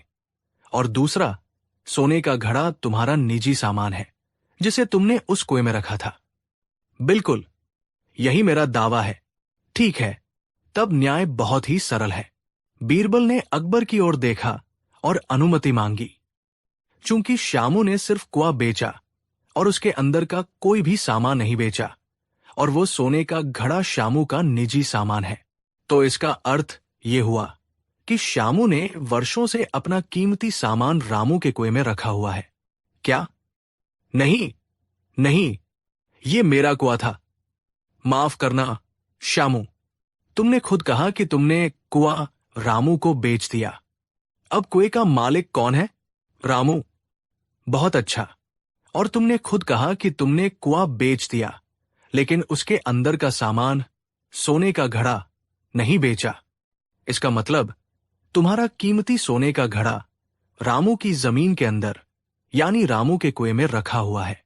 यह तो सरासर अन्याय है, जहांपनाह। श्यामू जैसे अमीर आदमी ने अपने निजी उपयोग के लिए रामू जैसे गरीब किसान का कुआं इस्तेमाल किया। उसने सालों तक रामू के कुएं में अपना सबसे कीमती खजाना छिपाकर रखा। चूंकि रामू कुएं का मालिक है, इसलिए श्यामू को अब रामू को दो विकल्प देने होंगे। पहला विकल्प, श्यामू तुरंत वो सोने का घड़ा रामू को दे दे, क्योंकि ये साफ है कि उसने घड़े को कुएं में छिपाकर रामू के नए खरीदे हुए कुएं में अवैध रूप से अतिक्रमण किया। दूसरा विकल्प, यदि श्यामू दावा करता है कि घड़ा पूरी तरह से उसका है, तो उसे तत्काल उस घड़े को रामू के कुएं से बाहर निकालना होगा। लेकिन अगर वो घड़े को वहां से नहीं हटाता है, तो उसे आज से लेकर रोजाना भारी भरकम किराया रामू को देना होगा। ये किराया उस कीमती सोने के घड़े को रामू के कुएं में सुरक्षित रखने के लिए होगा। और चूंकि ये शाही खजाना है, इसलिए किराया भी शाही दरों पर होगा। श्यामू जड़वत खड़ा रह गया। उसने रामू को फंसाने के लिए कुआं बेचा, सामान नहीं की चाल चली थी, और अब बीरबल ने उसी चाल को उसके खिलाफ इस्तेमाल कर दिया था। लेकिन अगर मैं घड़े को बाहर निकालता हूं, तो मुझे उसे कहां रखना होगा? यह तुम्हारी समस्या है श्यामू। तुमने अपना सामान रखने के लिए रामू की संपत्ति का उपयोग किया। अब तुम या तो अपना सामान रामू को सौंप दो, या उसे तुरंत वहां से हटाओ और आज तक का सारा किराया चुकाओ। अगर तुमने एक भी दिन देरी की, तो तुम्हारा सारा धन राजकोष में जब्त कर लिया जाएगा, क्योंकि तुमने शाही खजाने को गैरकानूनी तरीके से छिपाया था। श्यामू का चेहरा उतर चुका था। उसे समझ आ गया था कि लालच में आकर उसने कितनी बड़ी गलती कर दी थी। वो चुपचाप खड़ा रहा। अकबर अब सिंहासन से उठे। श्यामू, तुमने अपनी लालच के कारण एक ईमानदार व्यक्ति को ठगने की कोशिश की। तुम्हारी नीयत खराब थी। तुम्हारी शर्त, जो तुमने सोचा था कि तुम्हें लाभ देगी, आज तुम्हारे पतन का कारण बनी है। अकबर ने फैसला सुनाया। 1. सोने का घड़ा ईमानदारी का प्रतीक है, इसलिए वो रामू को दिया जाता है। 2. रामू ने जो पैसा कुआं खरीदने के लिए श्यामू को दिया था, वो भी उसे वापस लौटाया जाएगा।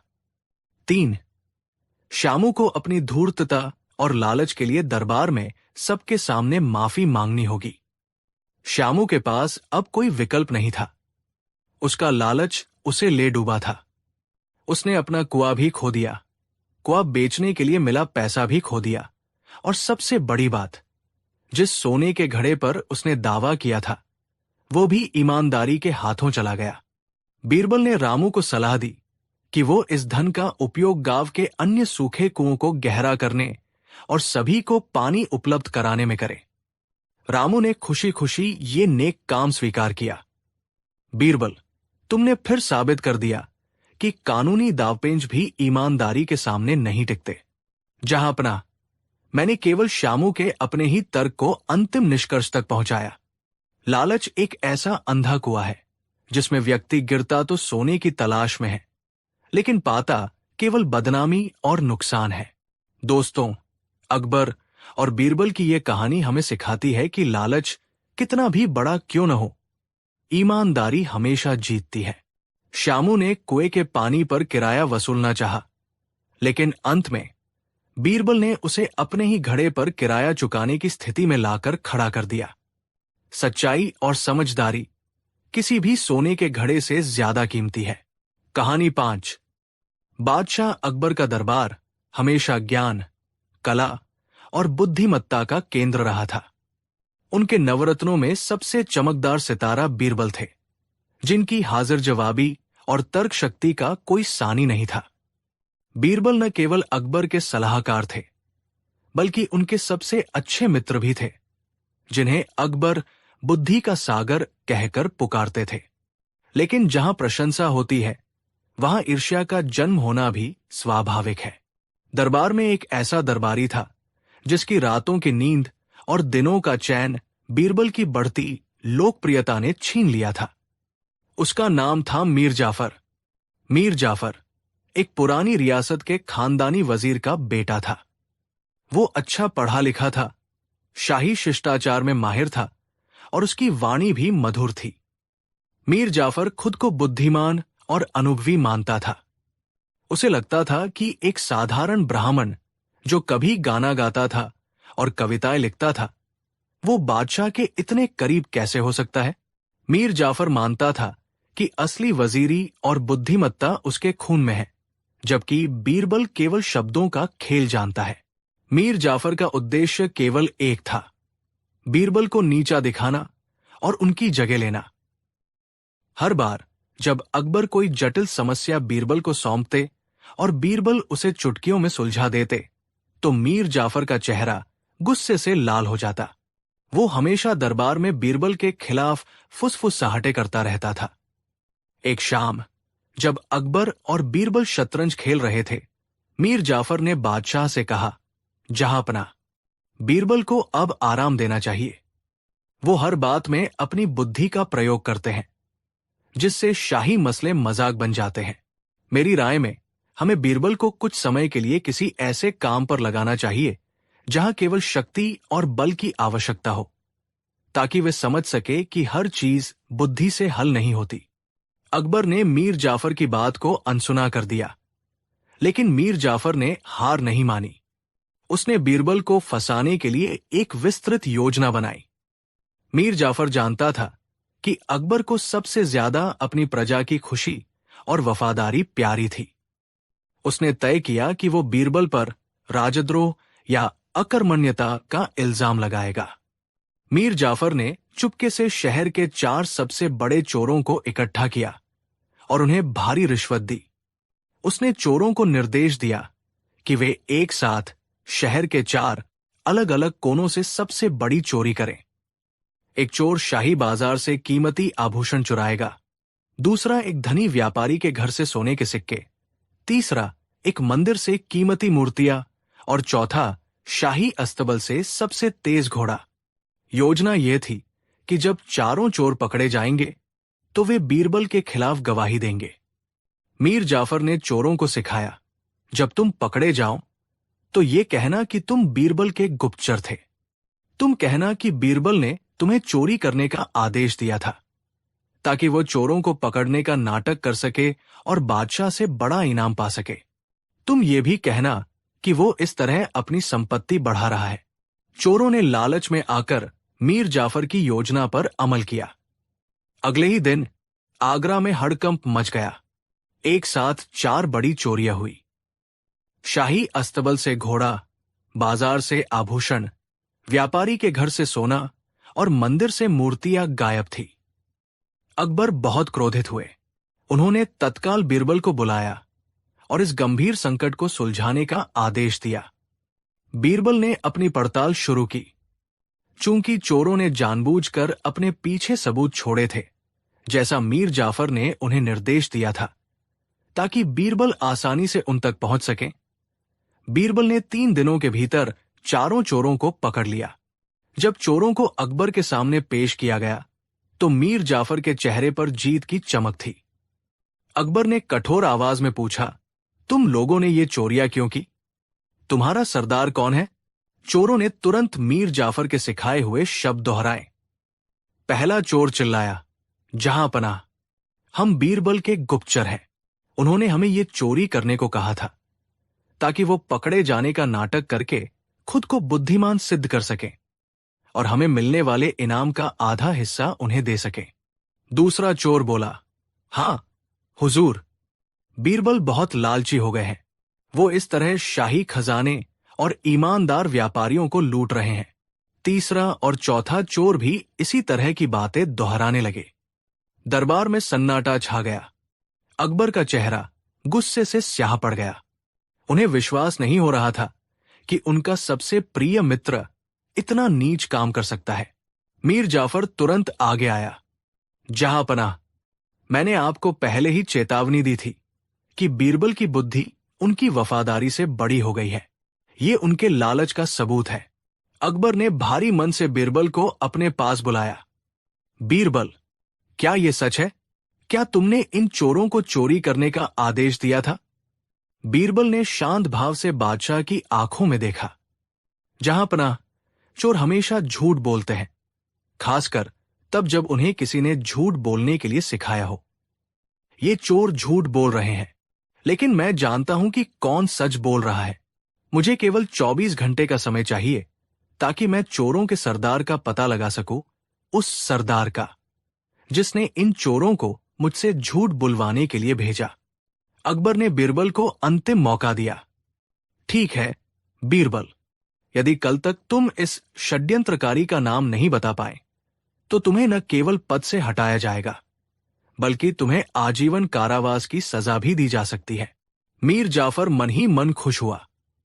उसने सोचा, चोरों को खुद उसने पैसा दिया है। बीरबल भला कैसे ये साबित करेंगे कि चोर झूठ बोल रहे हैं? बीरबल ने वो रात महल में नहीं बल्कि चोरों के साथ शाही जेल में बिताई। उन्होंने चोरों से कोई पूछताछ नहीं की, नहीं उन्हें डराया। इसके बजाय वो उनके प्रति दयालु रहे। अगली सुबह बीरबल दरबार में लौटे। उनके साथ एक साधारण मिट्टी का घड़ा था जो एक कपड़े से ढका हुआ था। बीरबल ने बादशाह के सामने उस घड़े को रखा। जहां पनाह, बीरबल ने कहा, मैंने पूरी रात इन चोरों से बात की और उनके झूठ को समझने की कोशिश की। मैंने उनसे पूछा कि उनके सरदार ने उन्हें क्यों चुना और उनका असली मकसद क्या था। बीरबल ने नाटकीय अंदाज में घड़े पर से कपड़ा हटाया। घड़े के अंदर कुछ नहीं था, वो पूरी तरह खाली था। बीरबल ने फिर मीर जाफर की ओर देखा जो बहुत बेचैन था। जहां पनाह, मेरा मानना है कि इन चोरों को किसी ने भारी मात्रा में सोना दिया है। वो सोना किसने दिया, इसका जवाब ये घड़ा देगा। बीरबल ने जोरदार आवाज में घोषणा की, कल रात मैंने चोरों के सरदार को पकड़ लिया। वो इस दरबार में मौजूद है और उसने अपने सारे पापों को छिपाने के लिए इस घड़े के अंदर एक जादुई पदार्थ रखा है। ये जादुई पदार्थ ये सुनिश्चित करेगा कि जो कोई भी इस घड़े को छुएगा उसका अपराध उसके माथे पर दिखाई देगा। पूरा दरबार थर्रा उठा। ये कैसी जादूगरी थी? बीरबल ने आगे कहा, यह जादुई पदार्थ केवल एक ही काम करता है। जिसने षड्यंत्र रचा है उसका माथा छूने पर यह न्याय का निशान छोड़ देगा। मैं इसे साबित करता हूं। बीरबल ने घड़े में हाथ डाला और उसे बाहर निकाला। उनका हाथ पूरी तरह साफ था। देखा, चूंकि मैं निर्दोष हूं, मुझ पर कोई निशान नहीं आया। अब मैं सभी दरबारियों से अनुरोध करता हूं कि वे एक एक करके आगे आए और इस घड़े को छूकर अपनी बेगुनाही साबित करें। सबसे पहले अकबर ने उत्साहपूर्वक आगे बढ़कर घड़े को छुआ। उनका हाथ साफ था। फिर एक एक करके सभी दरबारी घड़े को छूने लगे। मीर जाफर की सांसें तेज हो गई। उसने सोचा, ये कैसा जादू है? क्या बीरबल सच में कोई जादुई पदार्थ लेकर आए हैं? अगर मैं घड़े को छूता हूं और मेरे माथे पर कोई निशान आ जाता है तो मैं पकड़ा जाऊंगा। मीर जाफर का डर इतना वास्तविक था कि जब उसकी बारी आई तो उसने हाथ आगे बढ़ाया, लेकिन घड़े को छूने से ठीक पहले अपना हाथ वापस खींच लिया। बीरबल ने मीर जाफर को देखा। मीर जाफर, क्या तुम डर गए? आओ, अपनी बेगुनाही साबित करो। मीर जाफर ने बहाना बनाया, मुझे लगता है कि यह घड़ा किसी रोग से दूषित है। मुझे छूने में डर लग रहा है, कहीं मुझे कोई बीमारी न हो जाए। अकबर को मीर जाफर की बात पर शक हुआ। क्या तुम्हें बीरबल की बुद्धि पर भरोसा नहीं है? छुओ इसे, या मैं मानूंगा कि तुम ही षड्यंत्रकारी हो। दबाव में आकर मीर जाफर आगे बढ़ा। उसने घड़े को इस सावधानी से छुआ कि उसका हाथ घड़े के बाहर ही रह गया और वो अंदर के खाली हिस्से को छूने से बच गया। बीरबल ने मुस्कुराते हुए कहा, धन्यवाद मीर जाफर।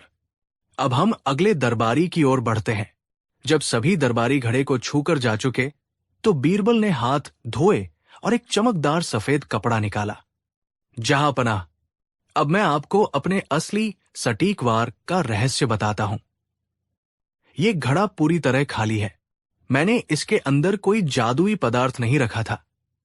दरबार फिर से हतप्रभ रह गया, लेकिन बीरबल ने आगे कहा, मैंने घड़े को छूने से पहले अपने हाथ पर एक खास किस्म का अदृश्य इत्र लगाया था। ये इत्र मेरे हाथ से घड़े में चला गया। अब जिसने भी घड़े को छुआ उसके हाथ पर इत्र लग गया, और जिसने ये षड्यंत्र रचा है उसे ये डर था कि उसका अपराध उसके माथे पर दिखाई देगा। इसलिए उसने क्या किया होगा? बीरबल ने सफेद कपड़ा लिया और अकबर के माथे पर रगड़ा। कपड़ा साफ था। उन्होंने सभी दरबारियों के माथे पर कपड़ा रगड़ा। कपड़ा हर बार साफ निकला। जब बीरबल मीर जाफर के पास पहुंचे तो मीर जाफर कांपने लगा। बीरबल ने कपड़ा उसके माथे पर जोर से रगड़ा और फिर उसे ऊंचा किया। कपड़े पर इत्र का गाढ़ा पीला निशान दिखाई दिया। मीर जाफर के माथे पर वो न्याय का निशान छप चुका था। बीरबल ने शांत भाव से समझाया, जहां पनाह, यह कोई जादुई इत्र नहीं था। यह सिर्फ साधारण खुशबू वाला इत्र था। लेकिन षड्यंत्रकारी को यह डर था कि उसका अपराध उसके माथे पर दिखाई देगा। इसलिए जब उसने घड़े को छुआ तो डर के मारे उसने तुरंत अपने हाथ से माथा पोंछ लिया ताकि अपराध का निशान मिट जाए। बाकी सभी निर्दोष दरबारियों ने घड़े को छुआ, लेकिन उन्हें कोई डर नहीं था। इसलिए उन्होंने अपने हाथों से अपने माथे को नहीं छुआ। लेकिन मीर जाफर ने अपने झूठ को मिटाने के प्रयास में उस इत्र को अपने माथे पर लगा लिया। मीर जाफर का झूठ, ईर्ष्या और षड्यंत्र उसके अपने ही माथे पर छप गया था। मीर जाफर को फौरन गिरफ्तार कर लिया गया। वो अब भी चिल्ला रहा था कि बीरबल जादूगर है और उसे फंसाया गया है। अकबर ने मीर जाफर को कठोरता से देखा। तुम्हारी ईर्ष्या ने तुम्हें अंधा कर दिया था। तुमने न सिर्फ बीरबल को धोखा देने की कोशिश की, बल्कि मेरे विश्वास को तोड़ने का प्रयास किया। ये अक्षम्य अपराध है। मीर जाफर ने घुटनों पर गिरकर बीरबल से माफी मांगी। मुझे माफ कर दीजिए बीरबल। मैं जानता हूं कि आप मुझसे कई गुना बुद्धिमान हैं। मुझे केवल आपकी प्रसिद्धि से ईर्ष्या थी। बीरबल ने मीर जाफर की ओर देखा। उनके चेहरे पर कोई घमंड नहीं था, केवल हल्की सी उदासी थी। मीर जाफर, तुम बुद्धिमान थे, पर तुमने अपनी बुद्धि को ईर्ष्या और द्वेष की सेवा में लगा दिया। यदि तुम अपनी ऊर्जा मुझे नीचा दिखाने में लगाने के बजाय राज्य की सेवा में लगाते तो तुम आज एक महान दरबारी होते। अकबर ने मीर जाफर को राज्यद्रोह के लिए कठोर सजा सुनाई। उसकी सारी संपत्ति जब्त कर ली गई और उसे राज्य से बाहर निकाल दिया गया। बीरबल ने चोरों को भी सजा दी, लेकिन उन्होंने चोरों के मुखिया से पूछा कि उन्हें मीर जाफर की योजना पर संदेह क्यों नहीं हुआ। चोर के मुखिया ने जवाब दिया, हुजूर, मीर जाफर ने हमें बताया था कि आप बहुत लालची हैं और हमेशा चालबाजी से इनाम जीतते हैं। हमें उनकी बात सच लगी। क्योंकि कोई भी साधारण आदमी किसी को चोरी करने का आदेश नहीं देता और फिर पकड़े जाने का नाटक करने को नहीं कहता। हमें लगा कि ये कोई बड़ी शाही चाल है। बीरबल ने मुस्कुराते हुए अकबर की ओर देखा। जहांपनाह, ये भी एक सबक है। षड्यंत्रकारी हमेशा इस बात का फायदा उठाते हैं कि जिसे वे फंसाना चाहते हैं, लोग उसके बारे में पहले से क्या सोचते हैं। मीर जाफर ने मेरी प्रतिष्ठा को लालची बताकर ही इस झूठ को सच साबित करने की कोशिश की। अकबर ने बीरबल को गले लगाया और उन्हें बुद्धि के समंदर का नया खिताब दिया। बीरबल, तुमने मुझे सिखाया कि ईर्ष्या वो आग है जो जलाने वाले को पहले भस्म करती है। मीर जाफर ने तुम्हें हराने की कोशिश की, लेकिन अपनी ही ईर्ष्या के जाल में फंसकर उसका बुरा हाल हुआ। इस घटना के बाद दरबारियों ने बीरबल की बुद्धि को चुनौती देना छोड़ दिया। उन्हें समझ आ गया था कि बीरबल का सटीक वार हमेशा इतना अप्रत्याशित होता था कि अपराधी को अपनी रक्षा के लिए किया गया प्रयास ही उन्हें फंसा देता था। बीरबल ने न सिर्फ अपनी निर्दोषता साबित की, बल्कि यह भी सुनिश्चित किया कि दरबार में ईर्ष्यालु लोगों का कोई स्थान न रहे। कहानी 6। सम्राट अकबर के दरबार में शांति और सद्भाव बनाए रखना बीरबल की सबसे बड़ी जिम्मेदारियों में से एक था। अकबर का साम्राज्य विशाल था और जहां अनेक प्रकार के लोग एक साथ रहते थे, वहां छोटे मोटे झगड़े या मनमुटाव होना स्वाभाविक था। लेकिन बीरबल हमेशा इस बात पर जोर देते थे कि छोटी सी चिंगारी को भी तुरंत बुझा देना चाहिए, क्योंकि वो बड़ी आग बन सकती है। एक दिन दरबार में 2 प्रतिष्ठित व्यापारी, जिनका नाम घनश्याम और मोतीलाल था, एक छोटे से विवाद को लेकर लड़ने लगे। उनका विवाद बहुत मामूली था। किसकी दुकान की जमीन थोड़ी सी ज्यादा आगे है और किसके घोड़े ने दूसरे के सामान को छुआ था। अकबर ने उन्हें शांति से सुना, फिर कहा, यह कितना बचकाना विवाद है। तुम दोनों शहर के सम्मानित लोग हो। क्या तुम इतने छोटे से मनमुटाव को लेकर दरबार का समय बर्बाद कर रहे हो? घनश्याम ने कहा, जहांपनाह, यह छोटा विवाद नहीं है। मोतीलाल ने मेरी प्रतिष्ठा को ठेस पहुंचाई है। मोतीलाल ने पलटवार किया, नहीं जहांपनाह, घनश्याम ने पहले मुझे चोर कहा था। बात बहस से शुरू हुई थी, लेकिन अब दोनों एक दूसरे पर चिल्ला रहे थे। अकबर ने थककर बीरबल की ओर देखा। बीरबल, इन लोगों को समझाओ। ये छोटी सी बात को इतना क्यों खींच रहे हैं? इन्हें ये समझ क्यों नहीं आता कि छोटे मनमुटाव को तुरंत खत्म कर देना चाहिए? बीरबल ने कहा, जहांपनाह, छोटे मनमुटाव वास्तव में झगड़े के बीज होते हैं। अगर इन बीजों को समय पर न निकाला जाए तो ये जल्द ही विशाल कड़वे पेड़ बन जाते हैं। मैं आपको ये बात एक कहानी और एक सबक के माध्यम से समझाना चाहता हूं। अकबर ने कहा, ठीक है बीरबल, हमें बताओ कि ये छोटा सा बीज कैसे बड़ा वृक्ष बन जाता है। बीरबल ने दरबार को शांत होने का इशारा किया और कहानी शुरू की। बहुत समय पहले एक गांव में 2 पड़ोसी रहते थे, राजू और कालू। दोनों गरीब थे, लेकिन दोनों की एक दूसरे से गहरी दोस्ती थी। वे हमेशा एक दूसरे की मदद करते थे और उनका जीवन सुख शांति से कट रहा था। एक दिन राजू के पास एक सुंदर और बड़ा सफेद मुर्गा था। वो मुर्गा रोज सुबह पूरे गांव में सबसे पहले बांग देता था। कालू के पास एक छोटी सी मुर्गी थी जो रोज एक अंडा देती थी। एक सुबह राजू का मुर्गा कालू के घर के पास से गुजर रहा था। कालू की मुर्गी ने बांग देने वाले मुर्गे को देखा और शायद ईर्ष्या से उसने तुरंत एक अंडा दिया, जो राजू के मुर्गे के पैरों के पास जाकर गिरा। राजू ने यह देखा और उसने हंसते हुए कालू से कहा, देखा मेरे मुर्गे की शान। इसे देखकर तुम्हारी मुर्गी भी डर गई और जल्दी से अंडा दे दिया। ये अंडा तो मेरे मुर्गे की वजह से निकला है, इसलिए ये मेरा हुआ। कालू को ये मजाक पसंद नहीं आया। क्या बकवास करते हो राजू? ये मेरी मुर्गी का अंडा है, ये मेरा ही होगा। राजू को भी मजाक में कही गई बात पर जिद आ गई। नहीं, ये मुर्गे की शक्ति का प्रमाण है। ये मेरा अंडा है, दोनों दोस्तों के बीच एक छोटे से बेमतलब के अंडे को लेकर बहस शुरू हो गई। ये बहस जल्द ही मनमुटाव में बदल गई।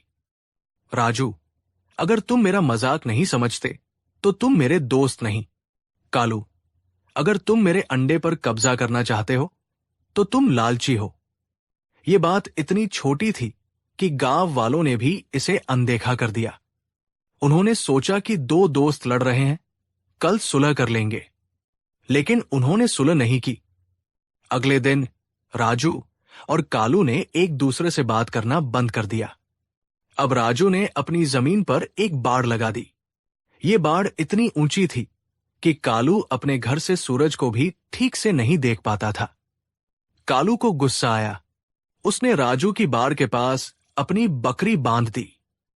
बकरी ने राजू के सब्जी के छोटे से बगीचे को चरना शुरू कर दिया। राजू ने देखा तो वो आगब बुला हो गया। उसने कालू की बकरी को पकड़कर गांव के मुखिया के पास ले जाने की धमकी दी। कालू ने चिल्लाकर कहा, ये मेरी जमीन है, तुम मेरी बकरी को क्यों पकड़ रहे हो? अब वे सिर्फ अंडे के लिए नहीं बल्कि जमीन, बाढ़ और बकरी के लिए लड़ रहे थे। एक दिन राजू की बेटी, जो कालू की बेटी की अच्छी दोस्त थी, कालू के आंगन में खेल रही थी। कालू ने अपनी बेटी को डांटा, तुम राजू की बेटी के साथ क्यों खेल रही हो? राजू हमारा दुश्मन है। राजू की बेटी रोते हुए घर आई। राजू को लगा कि कालू ने उसकी बेटी का अपमान किया है। राजू, अब ये जमीन और बकरी की बात नहीं रही, ये बच्चों के अपमान की बात है। मैं तुम्हें सबक सिखाऊंगा। कालू, मैं भी देखता हूं कि तुम मुझे कैसे सबक सिखाते हो। उनका झगड़ा एक बीज से शुरू हुआ था जो अब पेड़ बन गया था। वो बीज था एक अंडे पर किया गया मजाक। अब उनका मनमुटाव सिर्फ व्यक्तिगत नहीं रहा बल्कि पारिवारिक दुश्मनी में बदल गया। गांव वाले अब भी उन्हें अनदेखा कर रहे थे क्योंकि उन्हें लगा कि ये उनका निजी मामला है। झगड़ा बड़ा होता गया। राजू ने कालू के खेत से जाने वाले पानी के रास्ते को बंद कर दिया। कालू ने गुस्से में राजू के घर की छत पर पत्थर फेंकना शुरू कर दिया। दोनों ने एक दूसरे पर चोरी और झूठे आरोप लगाने शुरू कर दिए। उन्होंने अपने रिश्तेदारों और दोस्तों को भी अपने झगड़े में घसीट लिया। गांव दो गुटों में बंट गया, राजू का गुट और कालू का गुट। एक शाम कालू ने अत्यधिक शराब पी रखी थी। उसने गुस्से में राजू के घर पर हमला कर दिया। दोनों के बीच जोरदार लड़ाई हुई। इस लड़ाई में राजू बुरी तरह घायल हो गया और कालू का हाथ टूट गया। जब यह बात पुलिस और मुखिया तक पहुंची तब तक बहुत देर हो चुकी थी। दोनों को गिरफ्तार कर लिया गया और उनके परिवार टूट गए। उनकी दोस्ती, जो सालों से थी, एक मामूली मजाक के कारण हमेशा के लिए बर्बाद हो गई थी। बीरबल ने कहानी समाप्त की और दरबार की ओर देखा, जहां घनश्याम और मोतीलाल अब शांत बैठे थे। बीरबल ने कहा, जहांपनाह, घनश्याम और मोतीलाल की लड़ाई ठीक उसी तरह है।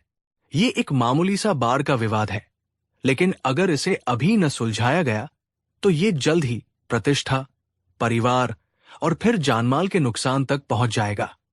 बीरबल ने दरबारियों को संबोधित करते हुए कहा, आप सब ध्यान दें।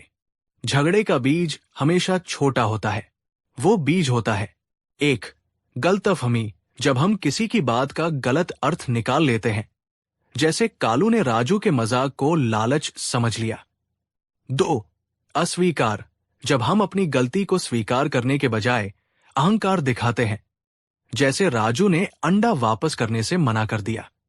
3, अनदेखी, जब आसपास के लोग उस छोटे मनमुटाव को निजी मामला कहकर अनदेखा कर देते हैं, जिससे उसे बढ़ने का मौका मिलता है।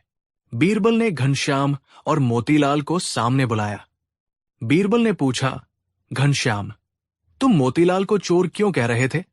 घनश्याम ने कहा, क्योंकि उसके घोड़े ने मेरे कपड़े पर धूल डाल दी और वह उस धूल को झाड़ने के लिए भी नहीं रुका। ये अपमान है। बीरबल ने पूछा, मोतीलाल, तुम क्यों नहीं रुके? मोतीलाल ने कहा, मैं रुका नहीं, क्योंकि मैं जल्दी में था और मुझे लगा कि घनश्याम जानबूझकर मुझे परेशान कर रहा है। बीरबल ने कहा, देखा जहांपना, ये सिर्फ धूल और समय की बात थी, लेकिन दोनों ने इसे अपमान और ईर्ष्या का नाम दे दिया। बीरबल ने एक सेवक को आदेश दिया कि वो बाजार से एक मुट्ठी मिट्टी लेकर आए। जब सेवक मिट्टी लेकर आया तो बीरबल ने वो मिट्टी घनश्याम और मोतीलाल के हाथों में दे दी। बीरबल ने कहा, ये लो, ये सिर्फ मिट्टी है, ये वही धूल है जिस पर तुम लड़ रहे थे। अब इस मिट्टी को अपनी आंखों से देखो। क्या ये मिट्टी तुम्हारी दोस्ती से ज्यादा कीमती है? क्या ये मिट्टी तुम्हारे व्यापार से ज्यादा महत्वपूर्ण है? दोनों व्यापारियों को अपनी मूर्खता का एहसास हुआ। वे शर्मिंदा हो गए। बीरबल ने कहा, जब मनमुटाव शुरू होता है तो वो बस एक मुट्ठी धूल होता है जिसे आसानी से फूंक कर उड़ाया जा सकता है, लेकिन अगर आप उस पर अहंकार का पानी डाल दे तो वो जल्द ही नफरत का कीचड़ बन जाता है और फिर दुश्मनी का पहाड़ खड़ा कर देता है। बीरबल ने दोनों व्यापारियों से कहा कि वे तुरंत एक दूसरे से माफी मांगे और अपने सारे मनमुटाव को मिट्टी समझकर फेंक दे। घनश्याम और मोतीलाल ने तुरंत एक दूसरे को गले लगाया और अपने झगड़े को खत्म करने का वादा किया।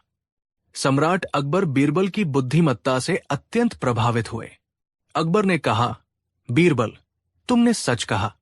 झगड़े का बीज बहुत छोटा होता है, लेकिन यदि उसे अहंकार और गलतफहमी से सींचा जाए तो वो पूरे साम्राज्य की शांति को नष्ट कर सकता है।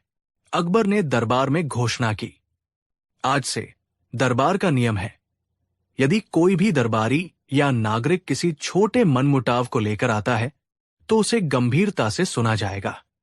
हम किसी भी झगड़े के बीज को अंकुरित नहीं होने देंगे। हमें याद रखना होगा कि एक छोटा अंडा दो अच्छे दोस्तों को दुश्मन बना सकता है। बीरबल की इस शिक्षा ने न केवल घनश्याम और मोतीलाल के झगड़े को खत्म किया, बल्कि दरबारियों को भी ये सबक सिखाया कि अहंकार और अज्ञानता में शुरू हुई छोटी बहसें विनाशकारी परिणाम दे सकती है। बीरबल ने साबित कर दिया कि सबसे बड़ी बुद्धिमत्ता केवल बड़े युद्धों को जीतने में नहीं है, बल्कि उस बुद्धिमत्ता में है जो लोगों को छोटी छोटी लड़ाइयों से बचाती है। कहानी 7। अकबर का शासनकाल न्यायप्रियता के लिए विख्यात था। बादशाह स्वयं मानते थे कि एक शासक का परम धर्म उसकी प्रजा को त्वरित और निष्पक्ष न्याय देना है, लेकिन विशाल साम्राज्य में कभी कभी प्रशासनिक जटिलताओं और दरबारी आलस्य के कारण न्याय की प्रक्रिया धीमी पड़ जाती थी। आगरा के पास एक छोटे से गांव में रहने वाला एक किसान, जिसका नाम रघु था, बड़ी विपदा में था। रघु की एकमात्र आय का स्रोत उसकी उपजाऊ जमीन थी, लेकिन उसका पड़ोसी एक धनी और शक्तिशाली जमींदार बलवंत सिंह रघु की जमीन हथियाना चाहता था। बलवंत सिंह ने शाही अधिकारियों को रिश्वत दी और झूठे दस्तावेजों के आधार पर रघु की जमीन पर कब्जा कर लिया। रघु एक सीधा सादा किसान था। जब बलवंत ने उसकी जमीन पर हल चलाना शुरू किया तो रघु ने गांव के मुखिया से लेकर स्थानीय काजी तक हर जगह गुहार लगाई, लेकिन बलवंत के पैसे और प्रभाव के आगे उसकी आवाज दब गई।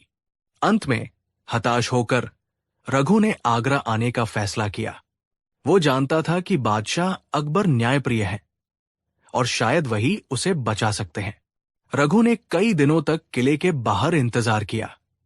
अंततः उसे बादशाह के सामने पेश होने का मौका मिला। रघु ने फटे पुराने कपड़े पहने थे और उसकी आंखों में वर्षों की निराशा झलक रही थी। जहांपनाह, रघु ने फर्श पर गिरते हुए कहा, मैं न्याय मांगने आया हूं। बलवंत सिंह ने मेरी 7 पुश्तों की जमीन हथिया ली है। वो मुझे खेती नहीं करने देता और मेरे परिवार को भूखों मरने पर मजबूर कर रहा है। अकबर ने पूरी बात ध्यान से सुनी। बलवंत सिंह को बुलाया गया, जिसने तुरंत झूठी गवाही और दस्तावेज पेश किए। कागजात की जांच और गवाहों के बयानों में काफी समय लगा। अकबर ने मामले की गंभीरता को समझा और तुरंत अपने मुख्य न्यायाधीश को आदेश दिया, इस मामले की गहन जांच होनी चाहिए। 1 सप्ताह के भीतर हमें सत्य की पूरी रिपोर्ट दो। न्यायाधीश ने सिर झुकाया और जांच शुरू हो गई। रघु को आश्वासन दिया गया कि न्याय अवश्य होगा, लेकिन रघु की समस्या थी समय। उसके पास खाने के लिए कुछ नहीं था और खेतों में बुवाई का समय निकल रहा था। वो हर रोज दरबार में आता, न्याय की प्रतीक्षा करता। पहला सप्ताह बीता। न्यायाधीश ने कहा कि अभी और गवाहों से पूछताछ बाकी है। दूसरा सप्ताह बीता। न्यायाधीश ने कहा कि दस्तावेज बहुत पुराने हैं, उनकी प्रामाणिकता जांचनी होगी। तीसरा सप्ताह बीता। न्यायाधीश बीमार पड़ गए। 1 महीने के बाद रघु की स्थिति दयनीय हो गई। वो भूख से कमजोर हो चुका था और उसे पता था कि यदि वो जल्दी अपने खेत पर नहीं लौटा तो वो अपनी अगली फसल खो देगा और उसका परिवार सचमुच मर जाएगा। बलवंत सिंह ने इस देरी का फायदा उठाया और रघु के खेत में अपनी फसल बो दी। रघु ने एक सुबह बीरबल को महल के बाहर घूमते हुए देखा। बीरबल, जो हमेशा प्रजा की नब्ज समझते थे, रघु की निराशा को भाप गए। क्या हुआ किसान? बीरबल ने पूछा। रघु ने रोते हुए अपनी पूरी कहानी सुनाई और कहा, हुजूर, बादशाह न्यायप्रिय है, लेकिन यदि न्याय उस समय नहीं मिला जब उसकी सबसे अधिक आवश्यकता थी, तो क्या वो न्याय भी अन्याय नहीं बन जाता? मैं अगले महीने तक जीवित नहीं रहूंगा, मुझे न्याय आज चाहिए। बीरबल ने रघु की बात की गहराई को समझा। न्याय का मूल्य समय से जुड़ा होता है। यदि प्यासे को पानी मरने के बाद मिले तो वो बेकार है। उन्होंने रघु को धैर्य रखने को कहा और मन ही मन अकबर को एक सबक सिखाने का निश्चय किया, जो उन्हें न्याय की तत्परता का महत्व समझा सके। अगले दिन बीरबल ने एक अजीबोगरीब कार्य किया। उन्होंने अपने एक विश्वासपात्र सेवक को बुलाया और उसे एक विशेष कार्य सौंपा। शाम को जब अकबर अपने निजी कक्ष में आराम कर रहे थे, तो सेवक ने चुपके से बादशाह के सबसे प्रिय और मूल्यवान शाही मुकुट को चुरा लिया। ये मुकुट बेशकीमती हीरो और मोतियों से जड़ा था और अकबर इसे केवल विशेष अवसरों पर पहनते थे। अगली सुबह दरबार में मुकुट के गायब होने की खबर बिजली की तरह फैल गई। बादशाह का गुस्सा आसमान पर था। ये क्या मजाक है? हमारे अपने किले में, हमारे अपने कक्ष से चोरी, इसे किसने किया? हमें तत्काल पता चाहिए। अकबर चिल्लाए। हर जगह तलाशी शुरू हो गई, लेकिन मुकुट का कोई पता नहीं चला। तभी बीरबल नाटक करते हुए भागते हुए दरबार में आए। जहांपनाह, मुझे पता है चोर कौन है। कौन है? अकबर ने बेसब्री से पूछा। ये मेरे ही सेवक काशी ने किया है, बीरबल ने घोषणा की। अकबर ने तुरंत काशी को गिरफ्तार करने का आदेश दिया। काशी, जिसे बीरबल ने पहले ही सब समझा दिया था, बिना किसी विरोध के गिरफ्तार हो गया। चोर ने मुकुट कहाँ छिपाया है? अकबर ने पूछा। वो नहीं बताएगा, जहांपनाह, वो अपने अपराध को स्वीकार नहीं करेगा, बीरबल ने कहा। अकबर ने गुस्से से मुख्य न्यायाधीश की ओर देखा। न्यायाधीश, इस मामले को तुरंत निपटाओ।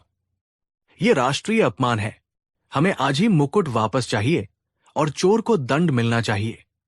न्यायाधीश ने तुरंत मामले की जांच शुरू की।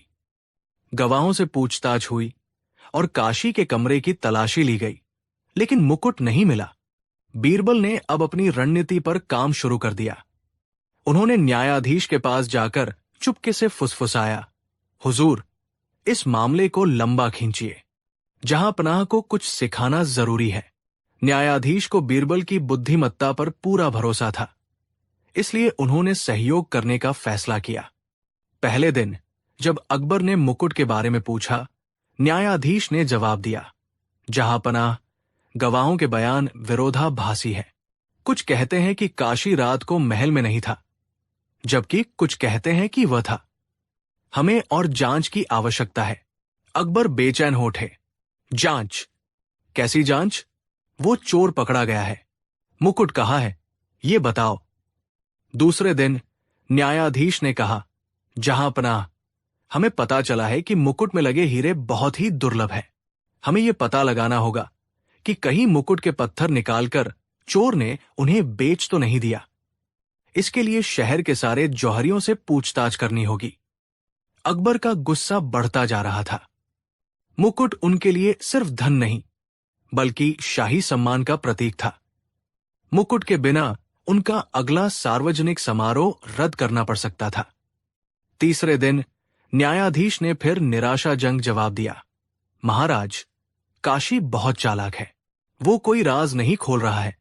हमें उसके परिवार और गांव जाकर पता करना होगा कि क्या उसने मुकुट वहां छिपाया है। ये क्या बकवास है? अकबर चिल्लाए, एक मुकुट, 3 दिन हो गए और तुम एक चोर से सच नहीं निकलवा पाए। ये तुम्हारी अक्षमता है। चौथे दिन अकबर ने बीरबल को अपने पास बुलाया, जो शांत खड़े थे। बीरबल, ये कैसी न्यायिक प्रक्रिया है? हमारा मुकुट गायब है और न्यायाधीश इस मामले को खींचे जा रहे हैं। हमें न्याय आज चाहिए। हमें मुकुट वापस चाहिए। बीरबल ने विनम्रतापूर्वक कहा, जहांपनाह, धैर्य रखिए। न्याय में थोड़ा समय लगता है। ये जटिल मामला है। आपको पता लगाना होगा कि काशी ने किस लालच में चोरी की। उसके पीछे कोई बड़ा षड्यंत्र तो नहीं था। ये सब समझने में समय लगेगा। समय? अकबर आगा बुला हो उठे। तुम्हें नहीं पता कि ये मुकुट हमारे लिए कितना कीमती है? हर पल कीमती है। अगर मुकुट आज वापस नहीं मिला तो मैं न्यायाधीश को बर्खास्त कर दूंगा। बीरबल ने धीरे से पूछा, जहांपनाह, मुकुट खोने से आपको कितना कष्ट हो रहा है? असहनीय कष्ट, अकबर ने कहा। हमारा गौरव, हमारा सम्मान खतरे में है। अब बीरबल ने महसूस किया कि अकबर सबक सीखने के लिए तैयार है। बीरबल ने रघु की ओर इशारा किया, जो दरबार के एक कोने में उदास बैठा था। जहांपनाह, बीरबल ने शांत लेकिन दृढ़ आवाज में कहा, आपको सिर्फ 4 दिनों तक अपना मुकुट खोने का कष्ट झेलना पड़ा और आप इतने बेचैन हैं। आपको लग रहा है कि न्याय में देरी अन्याय है, किंतु इस किसान रघु को देखिए। उसकी पुश्तैनी जमीन, उसकी आजीविका, उसके परिवार का भविष्य, सब कुछ दांव पर है। उसे 4 नहीं, पूरे 30 दिनों से न्याय का इंतजार करना पड़ रहा है। अकबर को अचानक रघु का मामला याद आया। क्या हुआ रघु के मामले का, न्यायाधीश? अकबर ने पूछा। न्यायाधीश ने, जो बीरबल की योजना में शामिल थे, खड़े होकर कहा, जहांपनाह, अभी भी बलवंत सिन्हा के दस्तावेजों की पूरी जांच नहीं हो पाई है। शायद 1 महीने का समय और लग जाए। अकबर ने महसूस किया कि उन्हें कितनी असहनीय पीड़ा हो रही थी सिर्फ एक भौतिक वस्तु खोने पर, जबकि रघु अपने जीवन का आधार खो रहा था। मुकुट के मामले में वे चाहते थे कि न्यायाधीश तुरंत परिणाम दे, लेकिन रघु के मामले में उन्होंने स्वयं ही विलंब को अनुमति दी थी। बीरबल ने आगे कहा, जहांपनाह, जब न्याय की आवश्यकता तत्काल हो और उसे टाल दिया जाए तो अन्याय तुरंत शुरू हो जाता है। रघु के मामले में न्याय में देरी का मतलब है उसे अपनी फसल खोने देना, उसके परिवार को भूखा रखना और जमींदार को उसकी जमीन पर खेती करने देना। यानी हर दिन की देरी बलवंत सिंह के अन्याय को मजबूत कर रही है। मुकुट तो वापस आ जाएगा, जहांपनाह, क्योंकि ये केवल एक वस्तु है, लेकिन यदि रघु की जमीन वापस नहीं मिली तो उसका जीवन नष्ट हो जाएगा। अकबर अपनी सीट से उठे। उन्हें अपनी गलती का एहसास हुआ। उन्होंने देखा कि उनकी प्राथमिकताएं कितनी गलत हो गई थी। एक व्यक्तिगत हानि उन्हें तुरंत न्याय की मांग करने पर मजबूर कर रही थी, जबकि प्रजा की वास्तविक जीवनयापन की समस्या पर उन्होंने प्रशासनिक ढिलाई बरतने दी थी। बीरबल, तुमने हमारी आंखें खोल दी, अकबर ने कहा। न्याय में देरी वास्तव में अन्याय है। अकबर ने तुरंत आदेश दिया कि रघु के मामले की सभी फाइलें उनके सामने लाई जाएं।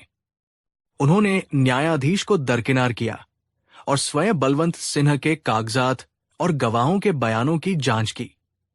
अकबर ने रघु से पूछा, क्या बलवंत सिंह ने तुम्हारी जमीन पर खेती शुरू कर दी है?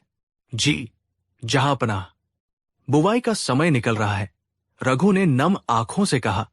अकबर ने तुरंत पाया कि बलवंत सिन्हा के दस्तावेजों में कई विसंगतियां थी और कुछ गवाहों को खरीदा गया था। अकबर ने तुरंत फैसला सुनाया, बलवंत सिन्हा को न केवल रघु की जमीन वापस करनी होगी, बल्कि जो फसल उसने बोई है उसका पूरा मुआवजा भी रघु को देना होगा।